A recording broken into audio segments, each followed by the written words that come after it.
There once was a company called Alpha Draft, which provided a service whereby you could win money fast. Fantasy esports was their bag, with sick loot your pockets could sag. So if you want to play fantasy esports, to go elsewhere would just be daft. So if you want to play fantasy esports like League of Legends, CSGO, Smite, Dota 2, all that good shit, play stuff like Worlds, go to Alpha Draft, link in the description box below. Give me some of that sick Skrilla just by supporting them because they support me. If you want to play fantasy esports, if you don't, get the fuck out of here. It's a commercial. So, Thorin versus Reddit, episode 3, the second League of Legends one. Episode 2 was CSGO. So anyone who doesn't understand the concept, well, too late. I'm not here to just explain that shit to you. Let's dive right in. So the first guy, this one beautifully is already a minus post. It's minus 22. And the guy says, Vander is a nice guy. Oh, by the way, the thread is from Summoning Insight episode 54 thread, which had many, many comments. It says, Vander is a nice guy. He was the guest on this episode. Vander is a nice guy, but I really don't like his attitude. And then he links to a tweet that Vander made on the 24th of July, which said, best of 5 against Unicorns of Love. This is before the playoffs began. I think we can make it to Stockholm and then fight for 3rd place. XD, exclamation mark, LCS. So obviously the implication from Vander there is like, okay, I think we can beat Unicorns of Love, so we'll get to the top 4, we'll get to go to the Stockholm to the finals, well, the top of the playoffs at least, but it's the semis and the final. But he thinks they're then going to lose to Fnatic, and then they're going to have to try and win 3rd place by playing whoever would be there, Origin or H2K at the time. Now, this guy continues with his comment after, that was the tweet by Vander, remember. He should believe in his team. Fnatic look unbeatable, right? But you shouldn't say something like that. Even if Roccat look weaker, you need to play with the right mindset and say, we will smash them, even if you have like 20% win rate. Kaboom showed it. It's literally spelled K-A-B-O-O-M here, not U-M, like the actual name. Kaboom showed it. And Fnatic 2 versus SKT. Right, so, first and foremost, so Kaboom showed it, right?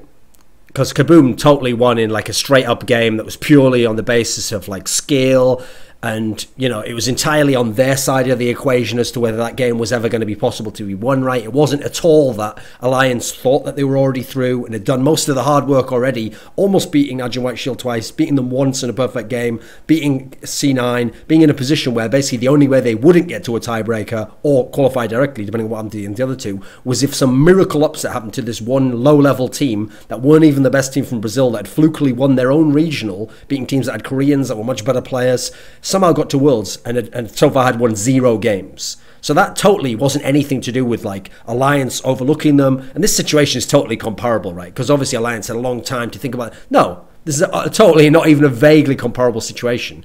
It also, as a general post, one thing I hate about this sort of post is it ties into this kind of almost magical type of thinking that a lot of people have. And unfortunately, even some people who've been very successful in sports will espouse, as though it's not really about skill, about tactics, about preparation, about discipline, about special determination. It's about just going into games with the mindset that I'm going to win. And not only am I going to win, I'm going to destroy this guy. And they think that that's the main thing that makes you win the game, which is ludicrous. I mean, even if this was a magical ritual, even there you don't just go, I hope this thing will work.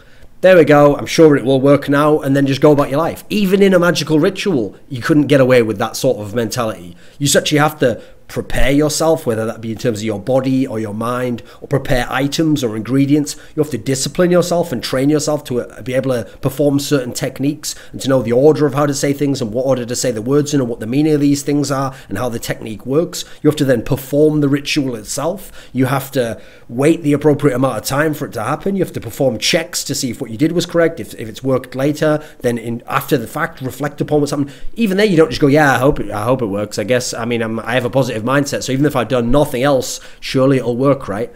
I mean, let's take this logic to the nth degree, this idea, okay? So, okay, same scenario. Forget Fnatic versus Roccat, because remember, the reason why Vander really has this mentality towards Fnatic is he's played Fnatic in scrims, he's played Fnatic in actual matches, he's played other teams in scrims, he's seen those teams play Fnatic in matches, seen Fnatic play all their matches, he's seen all these factors to tell him that he doesn't have a good chance of beating Fnatic right now. Likely, he doesn't even know how to beat Fnatic right now. So at the moment, his mentality is, if we play them, odds are we're not going to win. That doesn't mean he said already, I would give up and we know we're going to lose, therefore it's over. And He's tweeted like that. First of all, he's put the XD and all the like, exclamation marks because it's half joking anyway. But he knows that that's a realistic outcome. Now, there's also worlds in which other things happen. He's not somehow going to like purposely throw the game, though, just because he knows they're better. But think about this. Let's take that logic that the other person's espousing that we should use to the nth degree. Okay, we'll go as far as we can with it. So forget Fnatic. How about if Roccat was going to play SK Telecom? So okay, let's perform a little question answer with Vander, and we'll imagine that Vander's going to answer in the way that this guy wants him to, the right mentality, you know. So okay, Vander, who would win out of Roccat and SK Telecom in a best of 5? Roccat, of course. You know, of course we'd win. It's my team. I'm confident. I know we can win. Okay, Vander, by what score would you win the best of 5 then? Well, I mean, I'm confident, so I've got to say 3-0, right?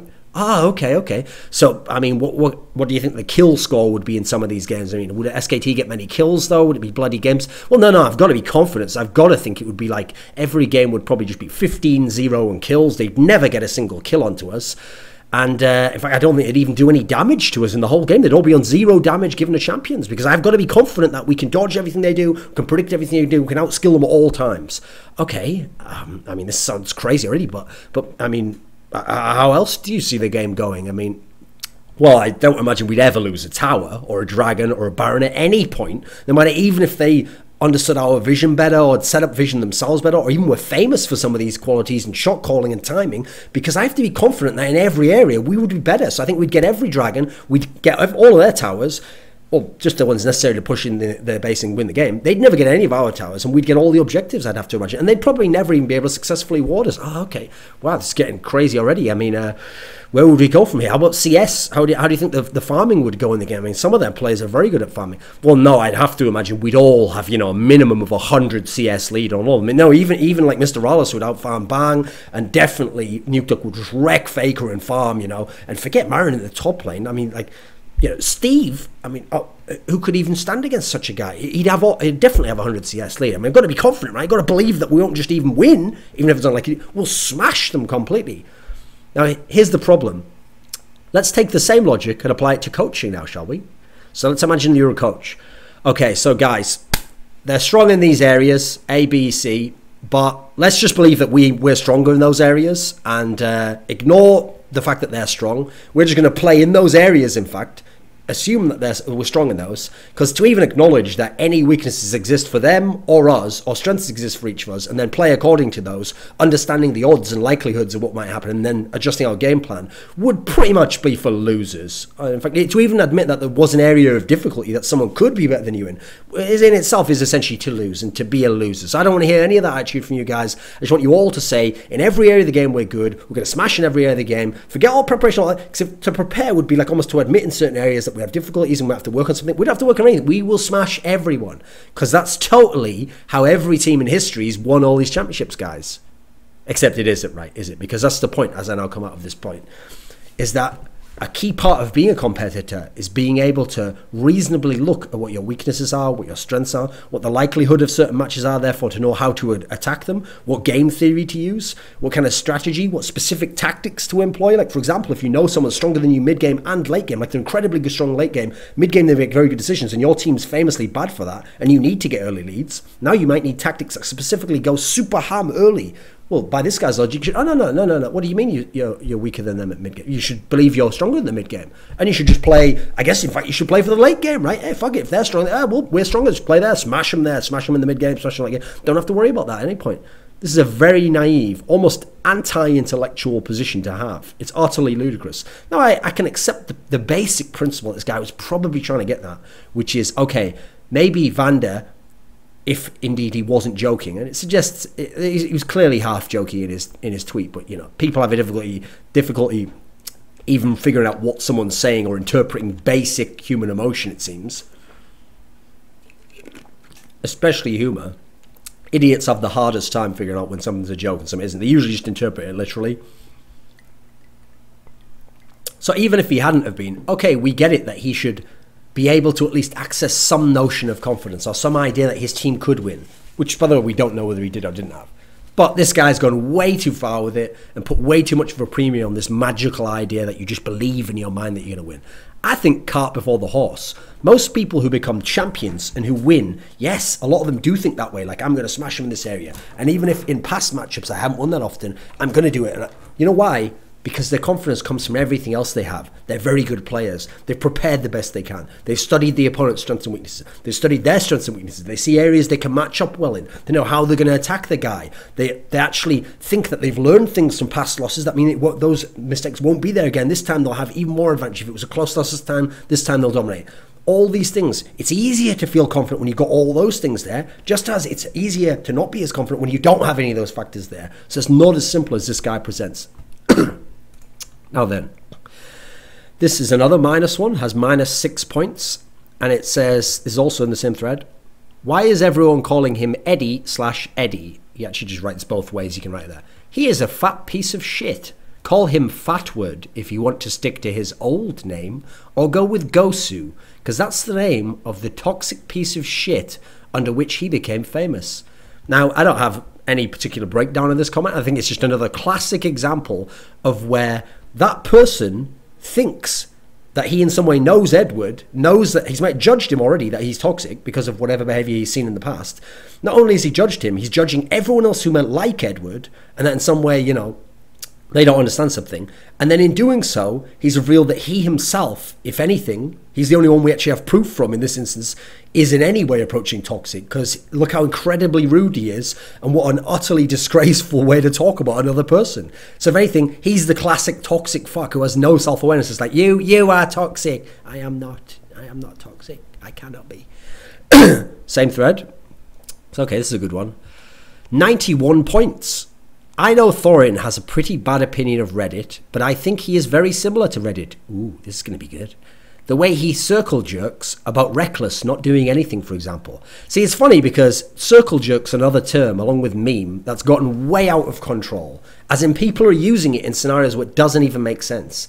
Like, for example, the idea that I circle jerk, the fact that Reckless doesn't do anything, first of all, I don't know what the idea is that he doesn't do anything. I don't think it often he plays a carry role as most star AD carries do in the world and doesn't do enough damage in certain situations. That's not about the total damage. It's from the different situations in the context of what he could have done there and decision making he could have used. I think oftentimes he shies away from that, and as a result has to be on teams with incredibly strong top and mid laners to be this world-class player, or to have world-class results rather, and to be a world-class killing AD carry. Now, the point here is, even if I circle jerk that the notion would be that everyone on Reddit says that, it becomes a little echo chamber, and I'm just repeating it. Here's the problem. I invented that concept. Actually, go back, look at the early episodes of Summoning Insight, where we first ever talk about Reckless, back when he's in Fnatic, when he's winning MVP of the summer season, when people are talking about like this wonderful player, and I'm already pointing out at the point in time there. Guy plays with Yellow Star, an amazing bot lane. He has the two best solo laners in the history of European LCS, in some people's minds. I mean, obviously, personally, I think Froggen's a better mid laner historically, but obviously, Expect's top 3, isn't he? So some people have him #1 all time. So is definitely one of the best top players of all time, and from Europe. Plays in all these situations. Even back then, I identified this particular trend and this problem that he had. So first of all, I didn't circle jerk shit. I invented that concept. Or coined it, or whatever you want to say. Or introduced it to people. Same thread, 5 points. I agree. What I can gather from what Vander is trying to say about Reckless is that he is not a playmaker, like, for example, Forgiven, but he is really good. Again, don't really know what the problem is. I think we've all said that. The hate from Thorin and Monty is ridiculous. Not every ADC needs to be a playmaker, especially not in a team that has 4 playmakers already. His job is to survive and clean up, and he does it brilliantly. So, okay, let's pause there a second. Really, hate. There's hatred involved here, right? To say that Reckless isn't the best AD carry, or one of the best, because he's not a playmaker and he doesn't play this style where he's willing to die to kill people, we're hating on him now. We've got an emotion of hatred that we're determinedly trying to destroy this guy and express how much we despise this guy. Except that's not the case. That's utterly ridiculous. Again, what's funny is this guy in his own way is saying what we're saying. Is saying that not every ADC needs to be a playmaker. Sure. You know what sort of ADC doesn't need to be a playmaker? Clean up ADCs. You know what type of ADC isn't the best ADC in the world?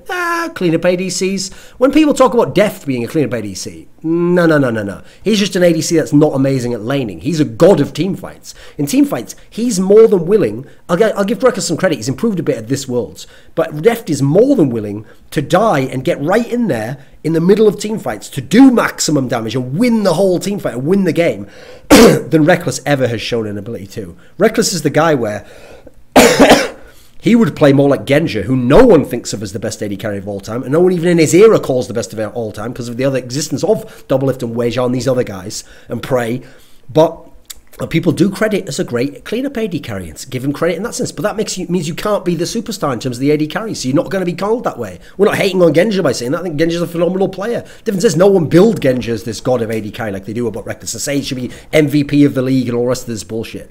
Likewise, when Deft gets in there like that, the reason he can do that is because he's willing to die, but he's phenomenal at dodging. So he can dodge a bunch of shit while doing maximum output. Reckless just doesn't go in. Sometimes he doesn't stand within auto attack range, lets half the fight get lost. One or two guys get shot down and killed. You especially saw this in Elements. And then just books it the fuck out of there so he doesn't die. And it's always him and maybe one other person leaving the fight while everyone else on his team's wiped completely and they're just fucked. And he didn't even get, he was the main person who had to be one or two damage losses, especially in Elements, to win the game. And he wasn't doing it. So again, it's not hatred. We're just saying he's not the best, he's not the most impactful. In the past, at least, when this comment was made. Then there's the fact that he says, it's the same thing with Hjarnan. Oh, by the way, when this guy also says it's only his job to survive and to clean up, you're almost admitting then that he's not the star of the team, he's not the focal point of the team, and it's never going to be on him to win the whole game for his team in that sense. Because to be able to just survive and just clean up and stay outside the fight, you need to have these beast solo laners doing loads of damage, taking lots of attention, taking other people's spells and focus.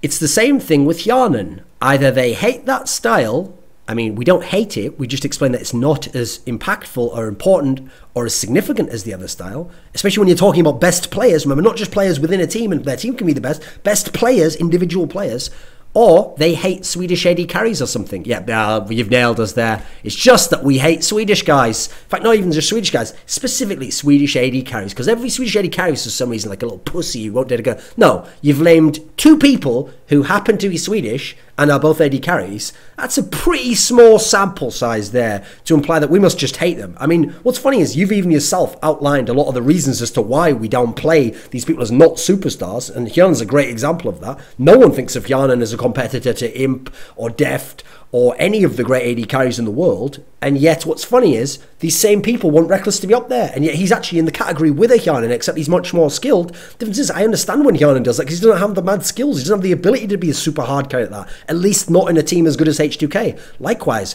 Reckless does have the skill to do that in a team like Fnatic. He chooses not to, and as a result, he's only had success through his whole career when he plays with beasts at nearly every other position of the game.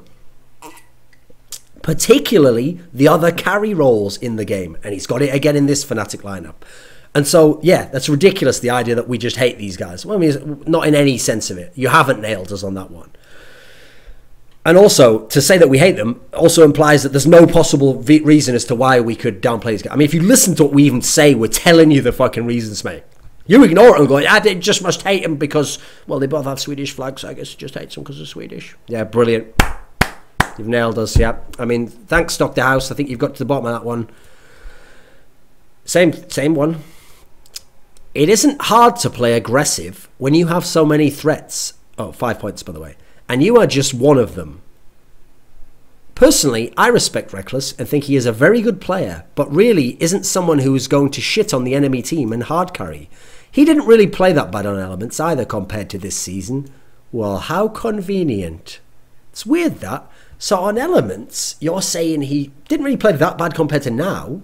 He was doing similar sorts of things, but his team was terrible, had no chance to even make the playoffs or have any chance of winning the league. Yet he's doing almost the same exact shit, and now he's in this Fnatic team. Suddenly they're winning everything, going undefeated, have a chance to go to the final of Worlds now.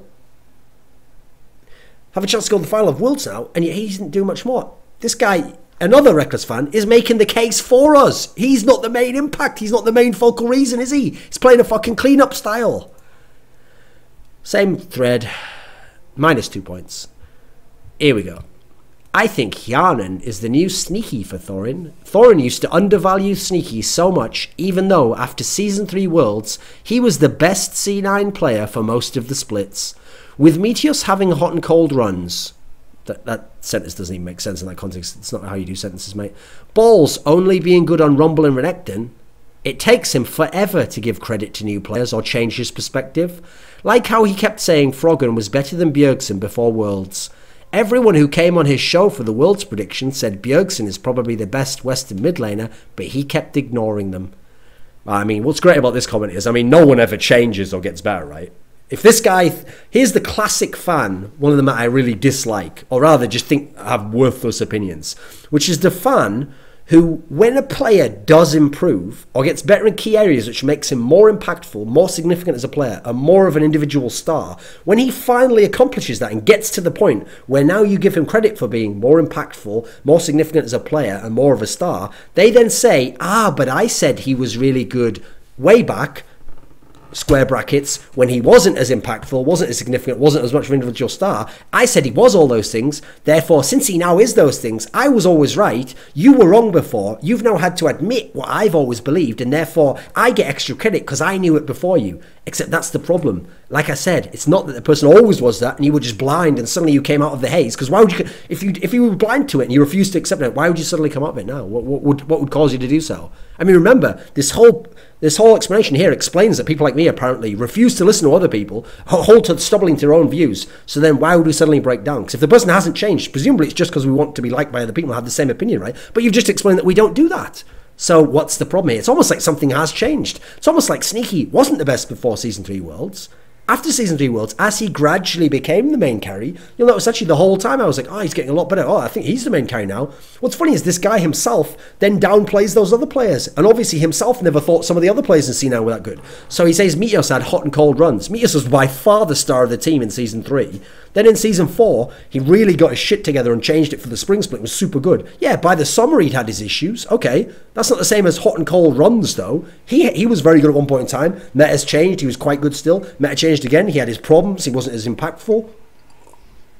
Almost like as a player he changed, the circumstances changed, his team role changed. Weird how that works, isn't it? Balls was only good on Rumble and Renekton. Well, that's great, isn't it? If he was only good at Rumble, I think everyone would just band it against him all the time. Now, the reason people didn't is because sometimes it was worth giving in the Rumble because it wasn't even the best champion in the fucking meta at the time. Therefore, you might still be able to beat them. Now, no one did, obviously, in NA at least. But it was understandable. It wasn't just like it was permaban shit. Likewise, he wasn't just only good on those two champions. Go watch the spring split of 2014, and the guy's carrying on a whole bunch of shit and has great synergy with Meteos, and they're always taking that first tower, getting those early kills onto him in the top lane. And then he's carrying half the games. He's doing really well. He was one of the best players in the team. That's what's great about C9, is they're a perfect team to show how wrong this guy's perspective on the League of Legends is. Or I guess you can't be right or wrong. How just ridiculously inaccurate it is to what my criteria of how the game's viewed is. Because when I look at C9, one of the ways I think that was amazing as to how they remained at the top reminds me of Fnatic in CSGO. When CSGO, Fnatic has had the best player in the world twice, but they were different players. And then their second best player has been a different player on 2 or 3 different occasions. And that's why they've been able to remain at or close to the top within their realm, which is actually international Counter-Strike. In C9, it's mainly just in NA. The reason why is because as time changed, the meta changed, players weren't as good, players' strengths dropped off, other players' strengths were maximized. They shifted the carry roles to the other players where it made sense and played around them. And players who before were star players now took more supportive roles, like Meteos did for a while when he's playing the more gank-heavy style to support people like Balls to carry, whereas before he could be the main carry at the end in those team fights, that incredible tank style on Nasus, on Zac, etc. So that's one of the great things about C9. So this guy, actually, what's funny is he thinks he's a super fan of Hjarnan and Balls, etc., and Sneaky rather. Actually, he seems like a guy who's just a blind fanboy if you really look at the way he's explaining himself. He's given a very poor account of himself and very, very simplistic reasons that don't really add up when you add all of them together and look at the trend. Likewise with Hjarnan. If Hjarnan next season becomes the hard carry of that team and is doing super well in the mid and anywhere beyond that, and suddenly people like Rio are playing some more supportive, just set guys like that up and all the guys come back, then at that point, I don't somehow hate Hjarnan. I would then be like, wow, Hjarnan's improved a lot. He's now becoming a carry in an individual stance. The whole point is he isn't doing that right now. He's a clean-up AD carry again. It's utterly ridiculous. The guy plays with fucking Kasing. You think it's magical that before he had Kasing, Dumpster, once he gets Kasing, now he's doing pretty well. Even then, not the fucking best. Even then, not even close to an Imp or Deft level. You guys must hate on him, right? Or do you think he is as good as Imp and Deft? In that case, you hate on fucking Imp and Deft, don't you? So yeah, no one ever changed, it gets better, right? Man alive, there's so many in this text file. I probably won't even get through them all this time. Here's a good one. Same thread. So 1 point. CJ didn't win anything, because the guy mentions about how CJ Entus is one of the most popular League of Legends teams and one of the most successful. He says, CJ didn't win anything. Azubu and MiG did. Now, while I understand what this guy means essentially, which is that in Azubu and MiG, they were able to win like MLG, they were able to win OGN titles. Problem here is saying CJ didn't win anything. I mean, here's something CJ won. CJ Blaze won the IEM7 World Championship, which was the one held in March of 2013, where the field had like CJ Blaze, CJ Frost, SK Telecom with Reaped, had Incredible Miracle. It had basically nearly all the best European teams. It had like Evil Geniuses, Fnatic, SK, had all these amazing teams. It was a very competitive tournament in terms of Westerners and some of the elite level Koreans. People who finished top 4 in OGN and finals, etc. And they won that tournament. So there's one very good tournament they won. Much better than this IEM that TSM won this year, for example. And it was the same competition years later. They won the WCG Korea 2013 qualifier with CJ Blaze, where they beat out the whole field of Korean teams in terms of that. They got out through it. SK Telecom was in there, the world champions. Samsung Blue was in there, who bested SK Telecom. Samsung Ozone was in there with Mata and all those guys who'd gone to the final that season. You had everyone there. KTB was in there. They managed to win that field, that qualifier. Even though it was just a qualifier, that's a very competitive tournament. They won the WCG itself, where they were able to beat out that OMG lineup, which was like a superstar team, which had the bot lane of Sika and Name from Positive Energy. Basically a dream team from the final of that LPL season, LPL summer. They managed to beat them out in that tournament, win the gold medal there. NLB Winter, Blaze won it that year. They beat out a whole bunch of teams, including the Najin teams. NLB Spring the next year, 2014. That was where CJ Frost won it, beating SK Telecom in a best of 5, the reigning world champions of League of Legends. So those 5 tournaments aren't nothing. It's not that they didn't win anything. Yeah, they won more in terms of the bigger tournaments in Azubu and MiG, but these were very accomplished tournaments. And actually, something like the IEM7 World Championship is much bigger than the MLG Summer Arena that Azubu Blaze won in summer of 2012. Now then, same thread. 29 points. I can't believe Monty made fun of Vander's accent. So rude.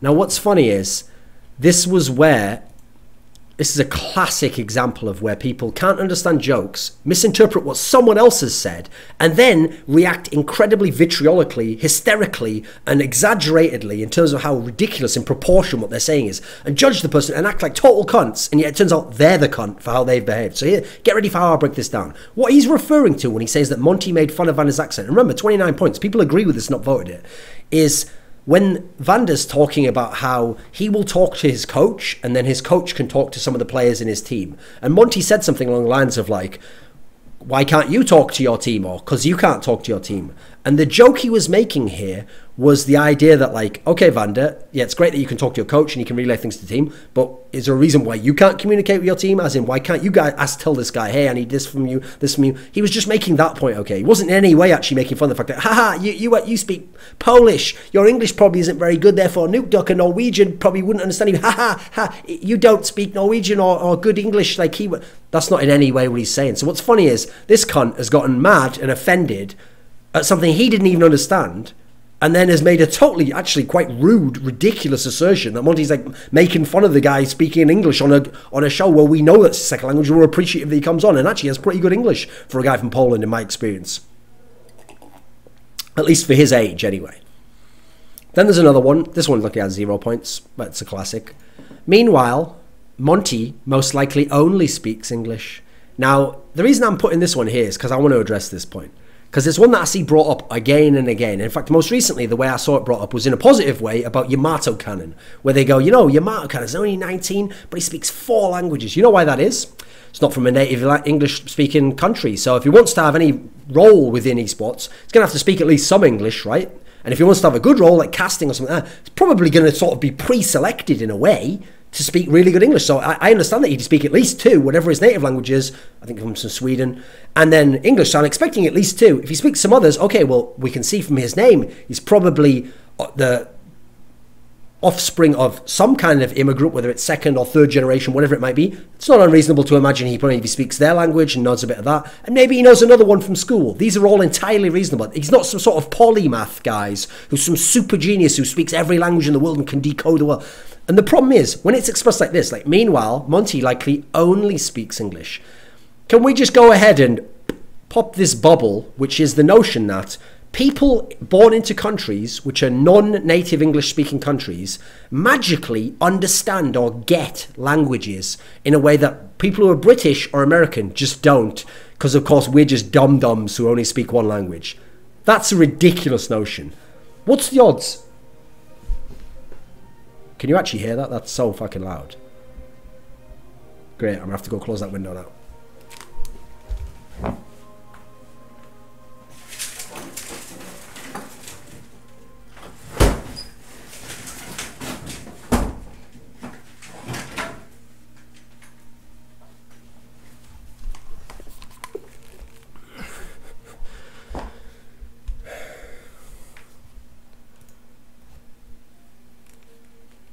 So the reason why, understandably, most of these people in all these other countries speak English is because it's necessity that they learn English. First of all, they learn it in school anyway, and much younger than we learn second languages often in other countries.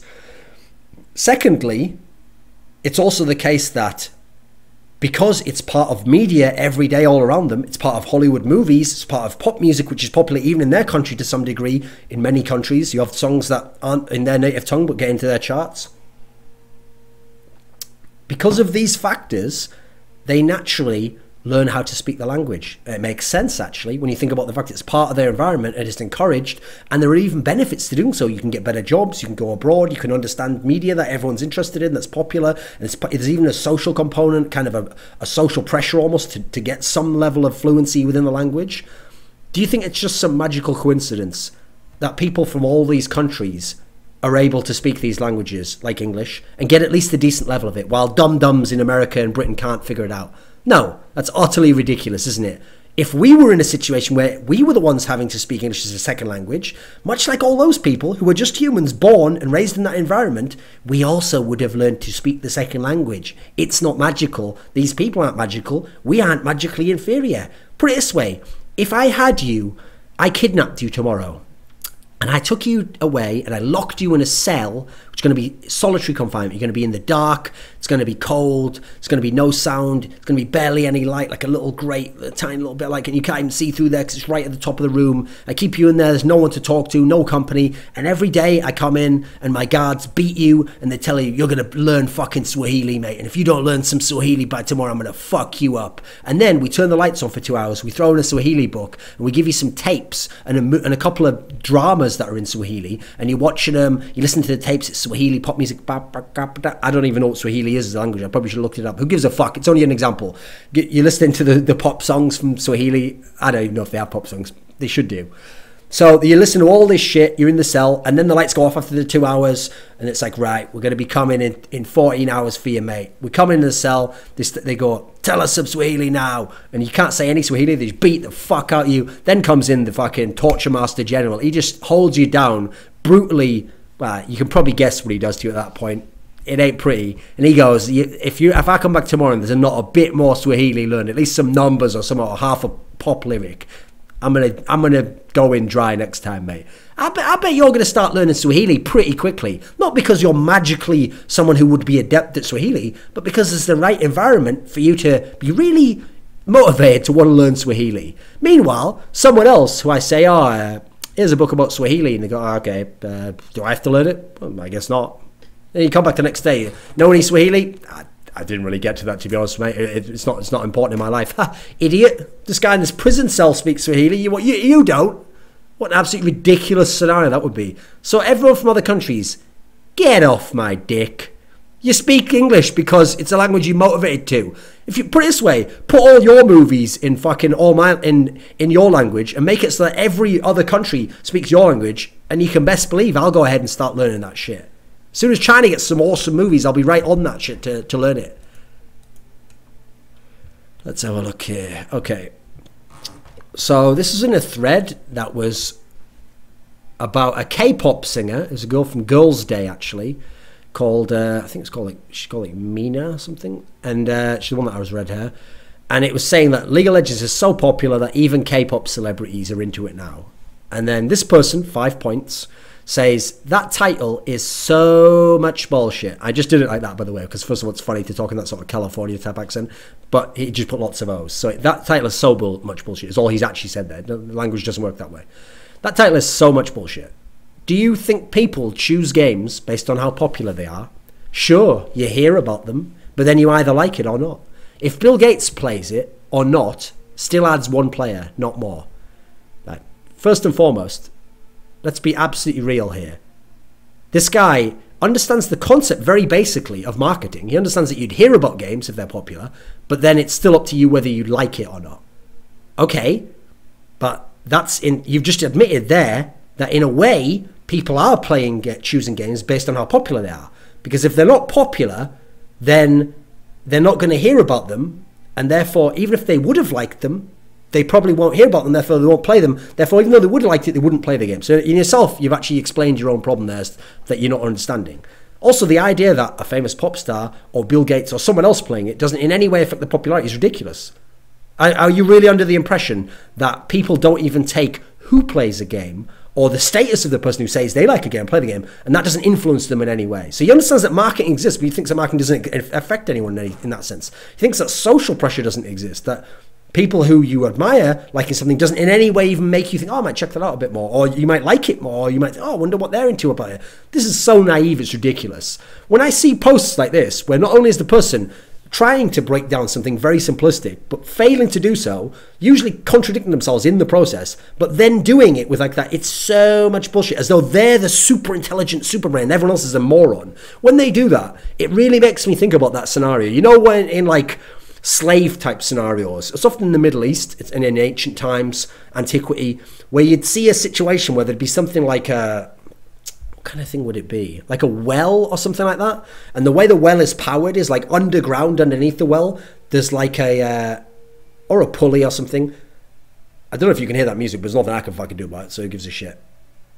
Where basically you get there's like underneath the well, there's like a pole, and there's stakes that come out of it, like pieces of cylindrical wood, and there's slaves that are turning it round. It's like a wheel underneath, and they're all turning. And as they do, it powers something like a pulley, pulls some water up from the well, or something happens like rocks are carried up, or something turns up here. And the idea is you're just using pure human slave labor as if to like, that's all that person's good for, is just to exert the energy to accomplish this very simple, what now we can accomplish with mechanical means, but they're accomplishing there just using people. And you'd use like electricity or animals or something nowadays you would use it for. I'm actually kind of in favor of people like this who are that stupid maybe being used for something like that. Because when I think about it, if there really is a problem with like a lack of energy in the world, and energy sources are very difficult because we put certain premiums on some of them, but they might damage the environment, here's a renewable energy source that I feel like we could use, because we're never going to run out of morons. If anything, the more people we get on the earth, we seem to produce more morons, and many of them are just being wasted away. Their talents are wasted away making up posts that are of no value even to them. And they could really be put to use on some kind of an unpaid internship where they were turning something like that to power some kind of machine to produce, you know, something better, maybe even some energy in the world. So that'd be nice, wouldn't it? Then there's a post. So the thread, let me have a look. Okay, so this post says it's 6 points. It's about Froggen, and apparently Froggen attended some festival. He never seemed like the party type to me, so it's surprising that he was at a festival. I mean, how would you know? I mean, what does that even mean, the party type? I mean, tons of people go to festivals and clubs even who are super nerds. I mean, if you go to esports parties, some of these people spend all day on the computer and not in any way social when they're at home, some of these pro gamers, but go absolutely bonkers and get completely wrecked when they're at some of these after parties, and it's ridiculous the level some of them go to. So it's not really like there's a type in that particular sense anyway. Also, how would you know if he was a party type or not? What, is a party type someone who was also like super cool and outgoing, like people used to imagine Saint Vicious was back in the day, and as a result that's what, oh yeah, but he loves to party, man. Yeah, it seems like he's really down with that shit. Yeah, the vibes are cool. Like, what is that? So because Froggen's just too nerdy and too good at the game, he's not a party type, right? So, I mean, why? This is just a good example, again, of where people just assume they know, like, everything about someone's personality and life just from watching them play a fucking game of League of Legends on their stream or something. So that's ridiculous in itself. Then there's the factor that this one has 26 points. I heard Soda Poppin say something about, and then he names a couple of pro players drinking a ton of alcohol while they were in Norway for some event. Right? Here's just an example of where, first of all, I don't know who Soda Poppin is, but fuck this guy. That he's just going around on his stream, apparently, just chatting shit about pro players, snitching on them that they got drunk at somewhere in Norway for some event. Oh, yeah, you're a cool guy. Yeah, brilliant. Thanks, mate. Thanks for fucking with their reputations for 1 second of someone thinking, ooh, this guy has cool insider stories. Fuck people like that. And also fuck guys like this who are just repeating it. Like, oh, just repeat it anyway. Let's just spread that around more. By the way, that guy could have been lying in the first place. Now you're just spreading it around as if it was fact, but citing him as a source, admittedly. At least you do that. At least you don't just say, oh, I heard that they do this. At least you say the source. But that's such a bullshit when fans do stuff like that. I think that's like, get a life, mate. That sort of drama should have no place in esports. This is what people play the game. It's not about what they do in their private life. That's none of your business. This was in a thread about LGD Gaming versus Vici Gaming. 16 points. I'm not sure if you're getting downvoted because, insert the name of a person's comment, was meant sarcastically or because people disagree with you. In the case of the latter, Faker, Rookie, Pawn, God V, he's talking about the best mid laners here. There's really no other competitive mid laner that can break that top 4. Now, actually, here's what's funny here, is obviously now, after Worlds, everyone's going to look at that and go, well, of course, yeah. I mean, now people are going to downplay Pawn. Like, I never thought he was that good anyway. Even though everyone was on his dick 24/7. Like, he beat Fake, he's better than Faker. You Korean dick suckers. I'll pick the other Korean just to show you. I know everyone was on that shit before. Obviously, Faker's still a beast, even though he hasn't always had to even carry at this tournament. But everyone now is going to be like, Rookie and God V, yeah, Rookie was overrated. God V, Gold V, he's dog shit, isn't he? Now, all of those players, by the way, were very good players. But I just want to make the point that actually, even when this post was made 2 months ago, it was already the case that there was already a name that was definitely in that pack and was definitely probably better than some of those names, which is Coco. If you like Bjergsen and what he was able to do in NA for the last year and a half, be the solo hard carry, always play champs within the current meta, find wants to be a hard carry on literally 1v9 games at times, that's who Coco is. But he did it in fucking LCK over an OGN in the Korean League against world-class teams and incredible teams with really good players at other positions. That's how good this guy was as a hard carry. So he definitely was amazing. The fact his team couldn't qualify for Worlds is not any slight on him as a player. He's an extremely good player. It's just an example of where sometimes people are a bit naive when they think of players.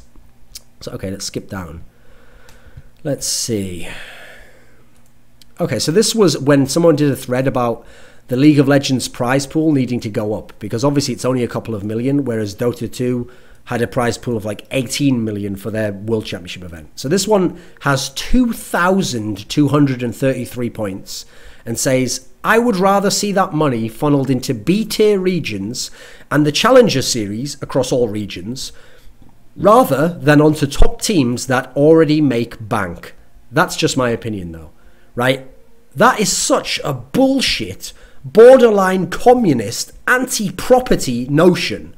Because the idea that pros, who by the way already don't make enough relative to, yes, other esports like Dota 2, like CSGO, for how good they are at their sport. And by the way, their sport is harder, not in terms of the mechanics of the game, but in the respect that more people compete at their sport. So more people compete at their sport, the potential's there for there to be more money, and yet they're being some of the absolute best, the most accomplished, the most dedicated, the most skilled, the best players in the whole world, and they're not getting paid that much, both proportionate to the worst players in their game and the best players in other games, just because you want lesser players to get more money, to be rewarded for not being as good, as disciplined, as skilled, as excellent in a game that's incredibly hard to be good in.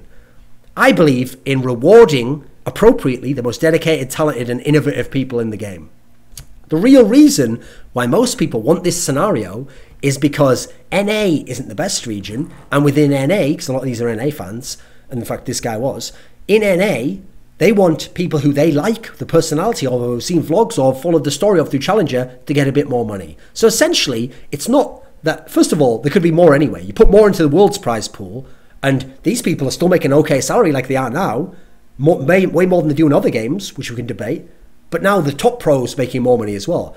Instead, you want to take money out of Bjergsen's pocket, out of Faker's pocket, out of Imp's pocket, and put it into the pocket of this guy who's on like a team that will get relegated next split. They've made it up this split. They'll lose, let's say, 60% of their games. They'll get relegated next split. You want that guy just for one split of his career to get $10,000 more, and to you that's cool. Rather than that 10,000 or more, bearing in mind you're splitting it up on all the players, let's say 100,000 more to go into Bjergsen's pocket for being so excellent and doing such a good job and carrying his team to finals and doing so well. To me, you're almost anti-competition if that's the case. And you're almost borderline communist if you actually look at the philosophy of what communism's about. And you're almost anti-property because you don't believe in the notion that people can own things, acquire things, and through talent or skill or shrewd business dealings can acquire more and move up in that sense. You have a ridiculous notion that we should take everything, split it out, and give it even to people who are lazy and who don't do anything and who aren't as good and have done nothing to merit or warrant that money. What a ridiculous notion, especially coming from North America. Your country was supposedly founded on the ideas that you would allow people who had excellence in all these areas I've described now to acquire as much as they deserve and as much as they could by the open system, not to be limited by not being at certain positions or by everything being taken from them and given out to other people who aren't in those positions, haven't done as much work, aren't as hard work, etc. Aren't as good, aren't as shrewd. Then a guy says here, 277 points. I suspect LoL supports the 10th best team in NA better than Dota 2 or Smite. You're absolutely right. 10th best team in NA doesn't make anywhere close in Smite or Dota 2 to what the 10th best team in LoL makes. But you know what? The best team in NA in League of Legends doesn't make even within the same ballpark of what someone in Dota 2 makes who's the best NA team. They make way more money. And some of them in Dota 2 aren't even as good at Dota 2 as these people are at League of Legends. That's really the case at times in history. Not always, but at times in history. And that's a sad state of affairs. When a game is huge, a game even bigger than Dota 2, a game with even more potential for fan earnings from crowdfunding and from developer investment and from all these stuff that the open circuit could provide, could give these people 600k a year prize winnings, 700k, 800k with streaming, instead some of these guys are making 100k, 200k. That's a sad state of affairs where you're willing to fuck that guy just to help some lesser guy who at the end of the day isn't the best. It's about rewarding the best. That's one of the main qualities that a sport should have. And then, let's have a look. Okay, then a guy with 24 points. So these are all upvoted things. Says, yeah, I really wish they'd do that rather than just make it another sports thing where all the well-known teams already make absurd amounts of money. First of all, who's making this bank and absurd amounts of money? They don't. There are players on top Western teams who will win LCS who make less money than I do each year. And I'm not close, obviously, to being as much as the fucking Dota players make. Think about that. That's what ridiculous that they're not making absurd amounts of money. Yes, maybe Bjergsen makes absurd amount of money compared to most LCS players, but even he isn't making close to what the Dota 2 guys are. Then this guy says at the end, just as if to show he has no concept of what he's talking about, 2.2 million is pretty comfortable to live off of. Yeah, that's 2.2 million purse for the whole tournament, buddy. For everyone competing gets a share of that, depending on where they finish. So 2.2 million, by his logic, if we're going to say it's comfortable to live off, it's comfortable to live off for 5 times 16. Now, I don't think it's comfortable to live off for that many players, actually, mate. And definitely one person isn't living off 2.2 million. That would even be for a team. Even if it was for a team, that's for a whole year at least. This is someone who doesn't understand even the basics of what he's talking about. Just factually totally all over the place. Right, let's see. Let me have a look.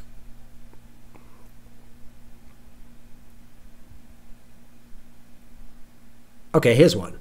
So this is in a thread where it was said that, it mentioned that Papa Smithy wouldn't be a part of the world's broadcast.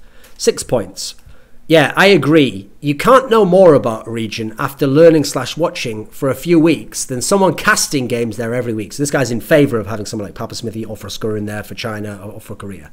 Then this guy with 3 points. And you honestly don't have to. There will be 3 teams from China. That's 15 plus some players you have to know something about.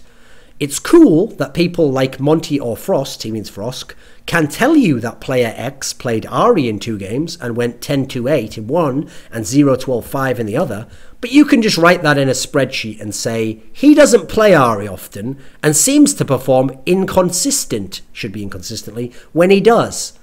Now, that is such a naive and simple-minded way of thinking of how analysis works, and not even how it does work, in fact. The reason you need people from those regions who are experts to watch it, and not someone who's just looking at a spreadsheet of a couple of games and a basic note like, he doesn't play Ari often and seems to perform inconsistent, is that because they've watched all of this guy's games, they're going to have a very attuned sense of his style, where he might match up against other players, proportionately what he's likely to be like, what kinds of weaknesses he has that can be exploited by opponents, the types of games he has struggles in, like he does well up to this point in the laning phase, but then if he's heavily ganked, that's when he tends to slow down in terms of CSing, and he can get neutralized in that way. Or later in the game, if he's forced to team fight and he's the only threat, that's when he has difficulties. They're going to have so much more nuance than you could ever have in this one line there. Secondly, they don't have to check a spreadsheet. They've watched his games. It's wired into their brain how to think about and the pathways of what thinking about that player does and how it connects to other things, and they can very quickly, fluidly and coherently put together these expert analyses for the situation, for the player, for his team, for matchups. That wouldn't mean they'd have to go, oh, that player, yes, he plays Ari sometimes, but can be inconsistent. Over to you, Crepo. Like, that's terrible analysis, mate. You didn't even come up with a reasonable example there. That's absolutely ludicrous. And as we've seen from this world and from past worlds, you get people making ridiculous predictions and analysis based on things like, oh, well, I think in this matchup, this player will be better. And it's obvious they actually haven't watched that player play very much. They've maybe seen 3 or 4 games, or they've gotten a similar spreadsheet of someone else's analysis like that, and then they're just going to take it on verbatim.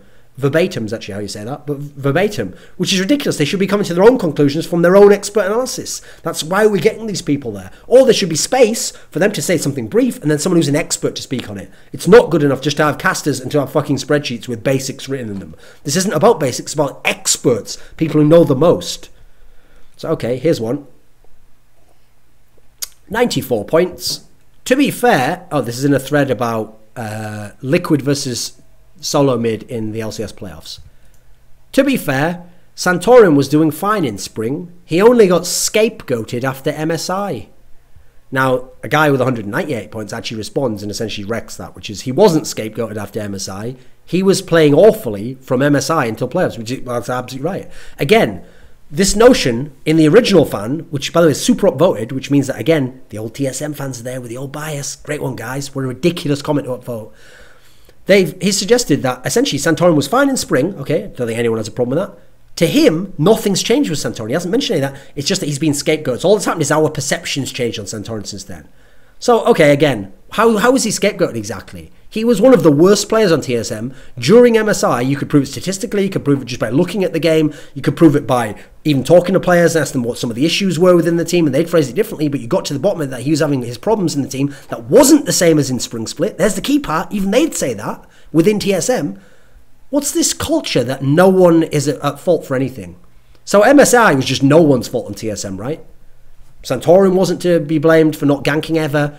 Loco Doco's coaching was fine, even though it was totally off the charts, showed no understanding of the meta, wasn't able to ever adapt to any of the opponents. Looked like getting done some research into some of the opponents, as usual. Dyrus, I guess, just played great as a top player, didn't get his head totally fucking stoved in like we've seen all those international tournaments. Bjergsen won lane ever so slightly in a few matchups where it didn't matter to win lane and still had no impact on the game. Therefore, I guess he was still fine. I mean, everyone's just fine within this team, right? No one's fault, right? Even though they were an abject failure as a team and only won one game against fucking Beşiktaş or whatever the fuck that wildcard team was and got beaten in all the other games, dumpstered in some of them. Even beaten by the team from LMS, even beaten by the team from Europe, just utterly wrecked. I guess that's just fine, isn't it? Again, it's the notion that players don't change in terms of their level. So if he was fine in the spring, then if you say he wasn't good in the summer, you're a liar because he was fine in the spring. And no one ever changes. Everyone's just static and stays at the same level. The meta doesn't even change apparently for these guys. The team role doesn't change apparently for these guys. Other players don't have problems which then knock onto them and they're not as good. No, he was just scapegoated, right? Perfectly reasonable. Here's another one along the same lines, right? So, let's have a look.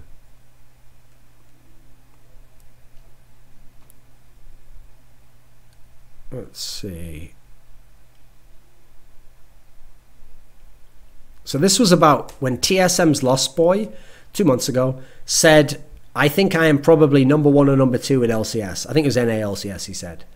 So for some unknown reason, a guy brings Yellowstar in it who doesn't play in LCS. But let's ignore that for a second.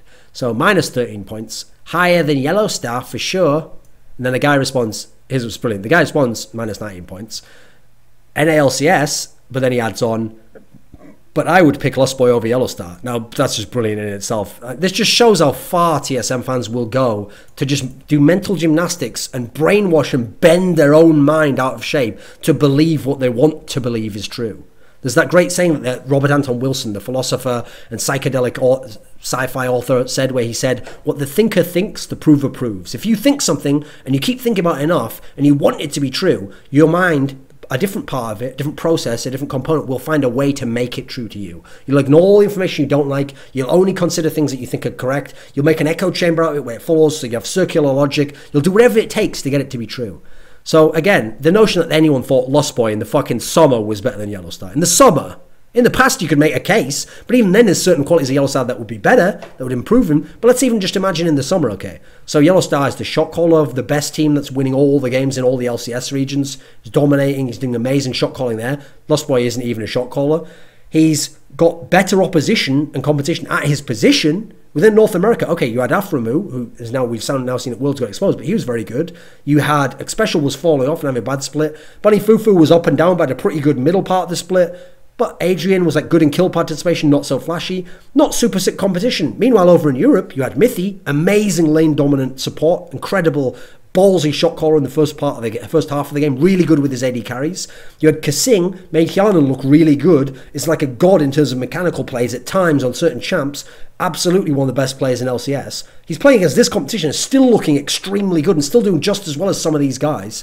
He makes all of the AD carries he plays with way better than they are without him, as you've seen with Reckless, Steelback, Pushu, all these guys he's played with. Meanwhile, you look at Lost Boy, okay, he was able to work with Wild Turtle for a while. Wild Turtle's never been as good with Lost Boy as he was when he was with Xpecial. That's just a fact. Well, I guess it's not a fact, it's an opinion, but it's a fact in as much as if you go back, I think it'd be very hard to dispute it, very hard to find any basis from which you could make an argument that that wasn't the case.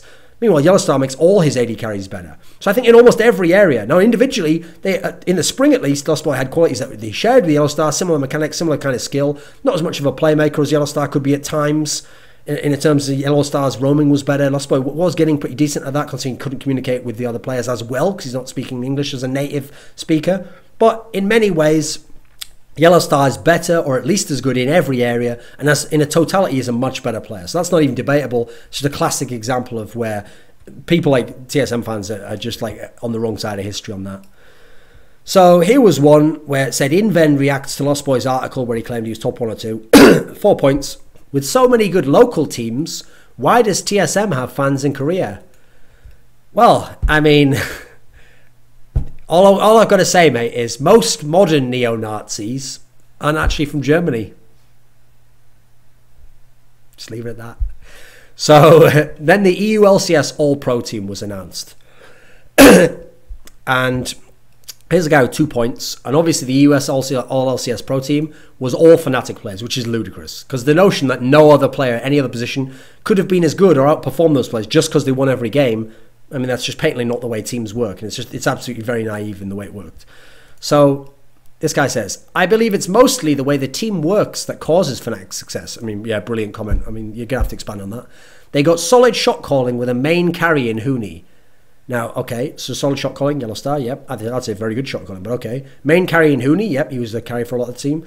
Reignover is a solid jungler who covers the map and knows where to put pressure. Now, even there, you said solid jungler, not like the best jungler or the jungler who performs the best, knows how to cover the map, put pressure. Okay, you even described there's limitations to where he's the best, very good at, or what he's excellent. You haven't just said he's an all-round amazing jungler. So what, there's no other jungler can be better than him, possibly in Europe. I mean, that's kind of a ludicrous thing to even imply, but okay, let's keep going. I mean, I'd have said, for example, Amazing could have been better than him over this season. I don't think that's unreasonable to say, and doesn't just need to be limited only to those areas. Huni is a main carry. Okay, I have no problem with Huni being the best top lane. I think you can still make a debate, though. You can still talk about Odoamne. Cabo Shard is very much a carry player as well. They're in the discussion at least, but no, this guy's ignored that. Then Febiven and Reckless are a bit more passive, but can pick up the slack and carry a game if they need to. Exactly, if they need to. They don't even need to most games.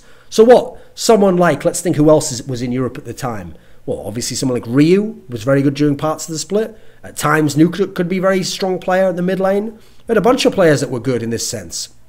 But they can't possibly Power of Evil, much more of a hard carry than Reckless Febiven was over this play. Even though as individual players, I think Febiven's better, he didn't have to show it as often, so that doesn't even count as much, I don't think. So you can make the debate, definitely. In terms of Reckless, obviously we can talk about other people. We can talk about other people who could be the best player in this particular respect. Doesn't have to be him in this sense. I mean, even though this team finished so badly, Freeze was very good at certain times, Forgiven was so good at certain times. Again, this is an individual award. The award for EU LCS or LPS Pro doesn't go for team success. You don't give it because the team was the best. You give it because the player was the best, and individually he performed the best. And not performed just in the sense of his team was winning, therefore he had 6 stats. Then the guy says, that said, I do believe all the Fnatic members to be ahead of their European peers. Great. The guy's a Fnatic Flair, by the way. Huni is more skilled than other top laners. Well, that's debatable immediately. They're right there. I mean, you could obviously say that Kabashard's just as skilled. I don't see a problem with that. Reignover is better at macro play than other junglers. In what respect? What, in the respect that he has super shot calling you've already acknowledged from someone else? You're saying every single lane's super good and more skilled. So how do you know he's better at macro play? If anything, he needs not to be as good at macro play as some of these other junglers do for their team, perhaps. For someone like Amazing from Origin. I don't know, I'd say he's better at macro play. I think that's one of his weaker points, actually. But again, this isn't just about macro play as to whether you win this award. It's not the best macro play jungler, is it? It's the best jungler. Febiven is more consistent than other mid laners. To a degree, again, he's on the team that wins every game. And again, it's not about consistency in terms of pure just consistency. It's about how consistently good you are. So have other people got there? I think for Febiven, that might have been alright, I should say, mid lane as the best one. Reckless is mechanically stronger and more adaptable than other ADCs. Again, you can't just put a statement out there with no basis. I mean, in what way is he more mechanically stronger? Again, you just said he doesn't even need to carry most of the games, but he can pick up the slack and carry them. So where are you seeing this mechanics? You can only go off what you see in performance. Well, someone like Forgiven, to me, Reckless is very good mechanically, but when you consider what someone like Forgiven or Freeze had to do, I think they're better mechanically, or they showed more mechanically. That's why it's entirely reasonable to put them in the conversation in this sense.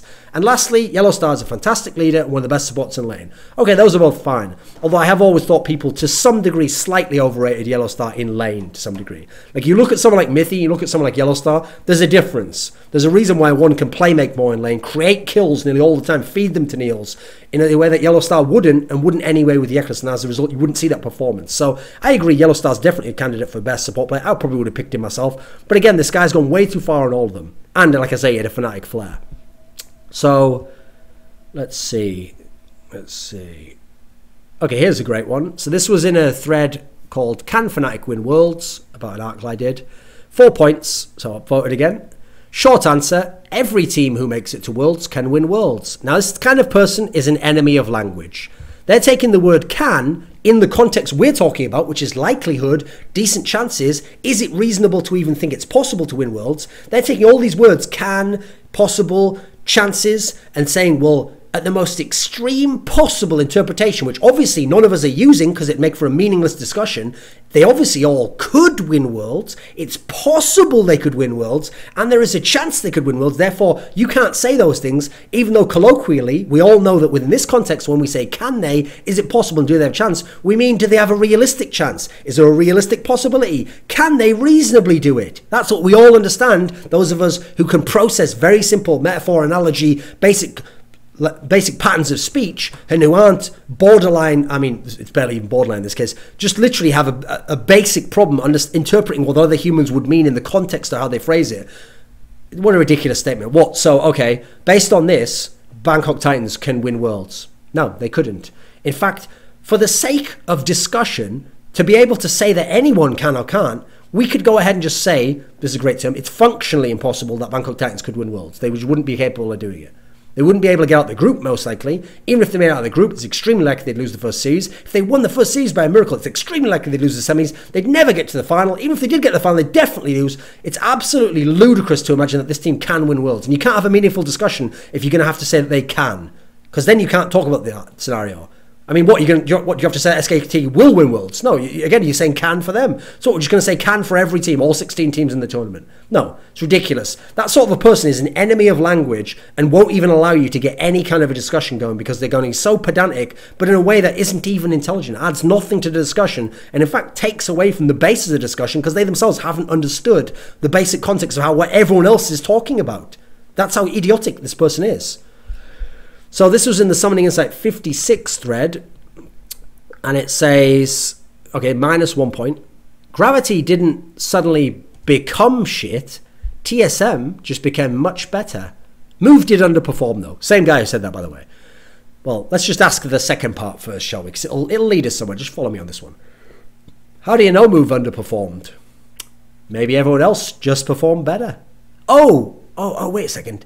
Did you quantitatively evaluate his performance with your eyes, think about it logically using processes, compare it to past performances of him, other players, other junglers that played for Gravity before, were in the league as well, his competition at the time, how other junglers played in the playoffs, and then decide, right, I think he played worse than that, he underperformed. Do the same process to Gravity, and you might, as many other people did, be able to see that it's very likely they underperformed in the playoffs. They became shit. They're not as good anymore. Their strengths don't exist anymore. People were able to ban out. They bizarrely didn't pick to go the one extra game on the side that they were winning most of their games from due to how they used the counter pick. Keen didn't counter pick. He just did blind picks that were crazy. Hauntzer had a terrible series. Altec was okay. Bonnie Fufu really kind of had some difficulties compared to how superlative he was in the season. They did become shit. For all intents and purposes, they became shit. Now, whether they're permanently shit's different. I'd say underperformed, became shit. Similar sort of ballpark. We can't really know if they totally became shit, but they became shit in the context of what they were in the regular split, and it's not unreasonable to say so. And that's also, this person hasn't provided any reasoning. Okay, in what way did TSM become better, and how did them becoming better make Javi look shit? Guy hasn't given any of those reasons. He's very naively just said, it's almost like some sort of shower thought / stoner thought of like, maybe other countries aren't poor, just that there are bigger countries who are too rich. No, mate, they're starving. They're actually dying in the dirt. Okay. They underperformed. Brilliant. So, let's have a look. So this was where the NALCS MVP was announced. And it says, and it obviously went to Rush. And this post has 1,153 points. And it says, fuck you guys saying that it's undeserved by Rush. This is for most valuable player. Doublelift has not been the sole most valuable player on CLG. Their whole team has contributed to victories. Rush literally carries Tip in every single victory. He is by far the best jungler in the region and the LCS. I'm not saying Doublelift is bad. He performed really good this split. But fuck, you guys are salty. The award literally means nothing unless you're all really that desperate for Peter to get an MVP trophy to bring home. So let's break this down. First of all, I don't know anyone who says it's undeserved in talent. I know some people said, I thought it should be Doublelift instead. That's fine. You're saying there's a candidate there and I make the case for this other guy. It's for MVP. Yes, I think Doublelift entirely fits all the categories of being an MVP. In the modern day, they often say for MVP you have to be on one of the top teams. He was on one of the absolute best teams in the league and he was the best player on the team. I think that's unreasonable. The idea that it says he's not the sole most valuable player on CLG, okay, so because he has good teammates, he can't possibly win because Rush has worse teammates. Rush automatically, by being the sole MVP more often, he gets to win this award, does he? It doesn't necessarily work like that, especially in the modern setting. Personally, I don't mind that. Like, I agree that I think it should go more to the sole carry in some senses, but not in the most ridiculous ones, because then you could go to the worst team and be like, okay, we're on this terrible team. Nian Tonso won all the games for them on Team 8, so he must be the sole MVP. No, that's the point. There's a spectrum to it. Then he puts, he's by far the best, he put, Rush literally carries Tip in every single victory. I mean, that's ridiculous in itself, because remember how Tip fell off and had their problems in the playoffs? Because they lost Zhao Wei Zhao, right? Now, Zhao Wei Zhao was a very inconsistent carry, but he would hard carry some games. I remember one, I think it was against Team Liquid when he was on LeBlanc, and he was bullying the fuck out of these guys, just wrecking them all over the map. And he was so out of control, they could do nothing within 5 or 10 minutes. It's absolutely dumpstering them. Might even have been against Gravity. He was one of the two. What, and he just did nothing. He wasn't in any way a hard carry. And in those games, was Rush the sole main carry from the ring? No, ridiculous. I think overall Rush was overall the MVP, and I'd agree with some of this. But this guy's making it out as though CLG is filled with superstar players at every position who are all carrying and having different games they're carrying. Meanwhile, Tip is just only Rush carrying. Everyone else is dog shit. What about Impact? For at least half the split, he was one of the probably the best top laner in the whole region. He was playing absolutely fantastic. He was really having an aggressive play. And again, because of losing Zhao Wei Zhao, they then had to put Impact onto the more supportive top laners, which I don't agree with, and took away his carry top laners, and therefore the team didn't have enough damage, didn't have enough carries. Despite having the wonderful Rush, who, by your logic, if he was really hard carrying all the games, he could have hard carried more games in the playoffs, but he couldn't, because you need other good players to allow and facilitate you to hard carry sometimes and to be an MVP type player, unfortunately at times.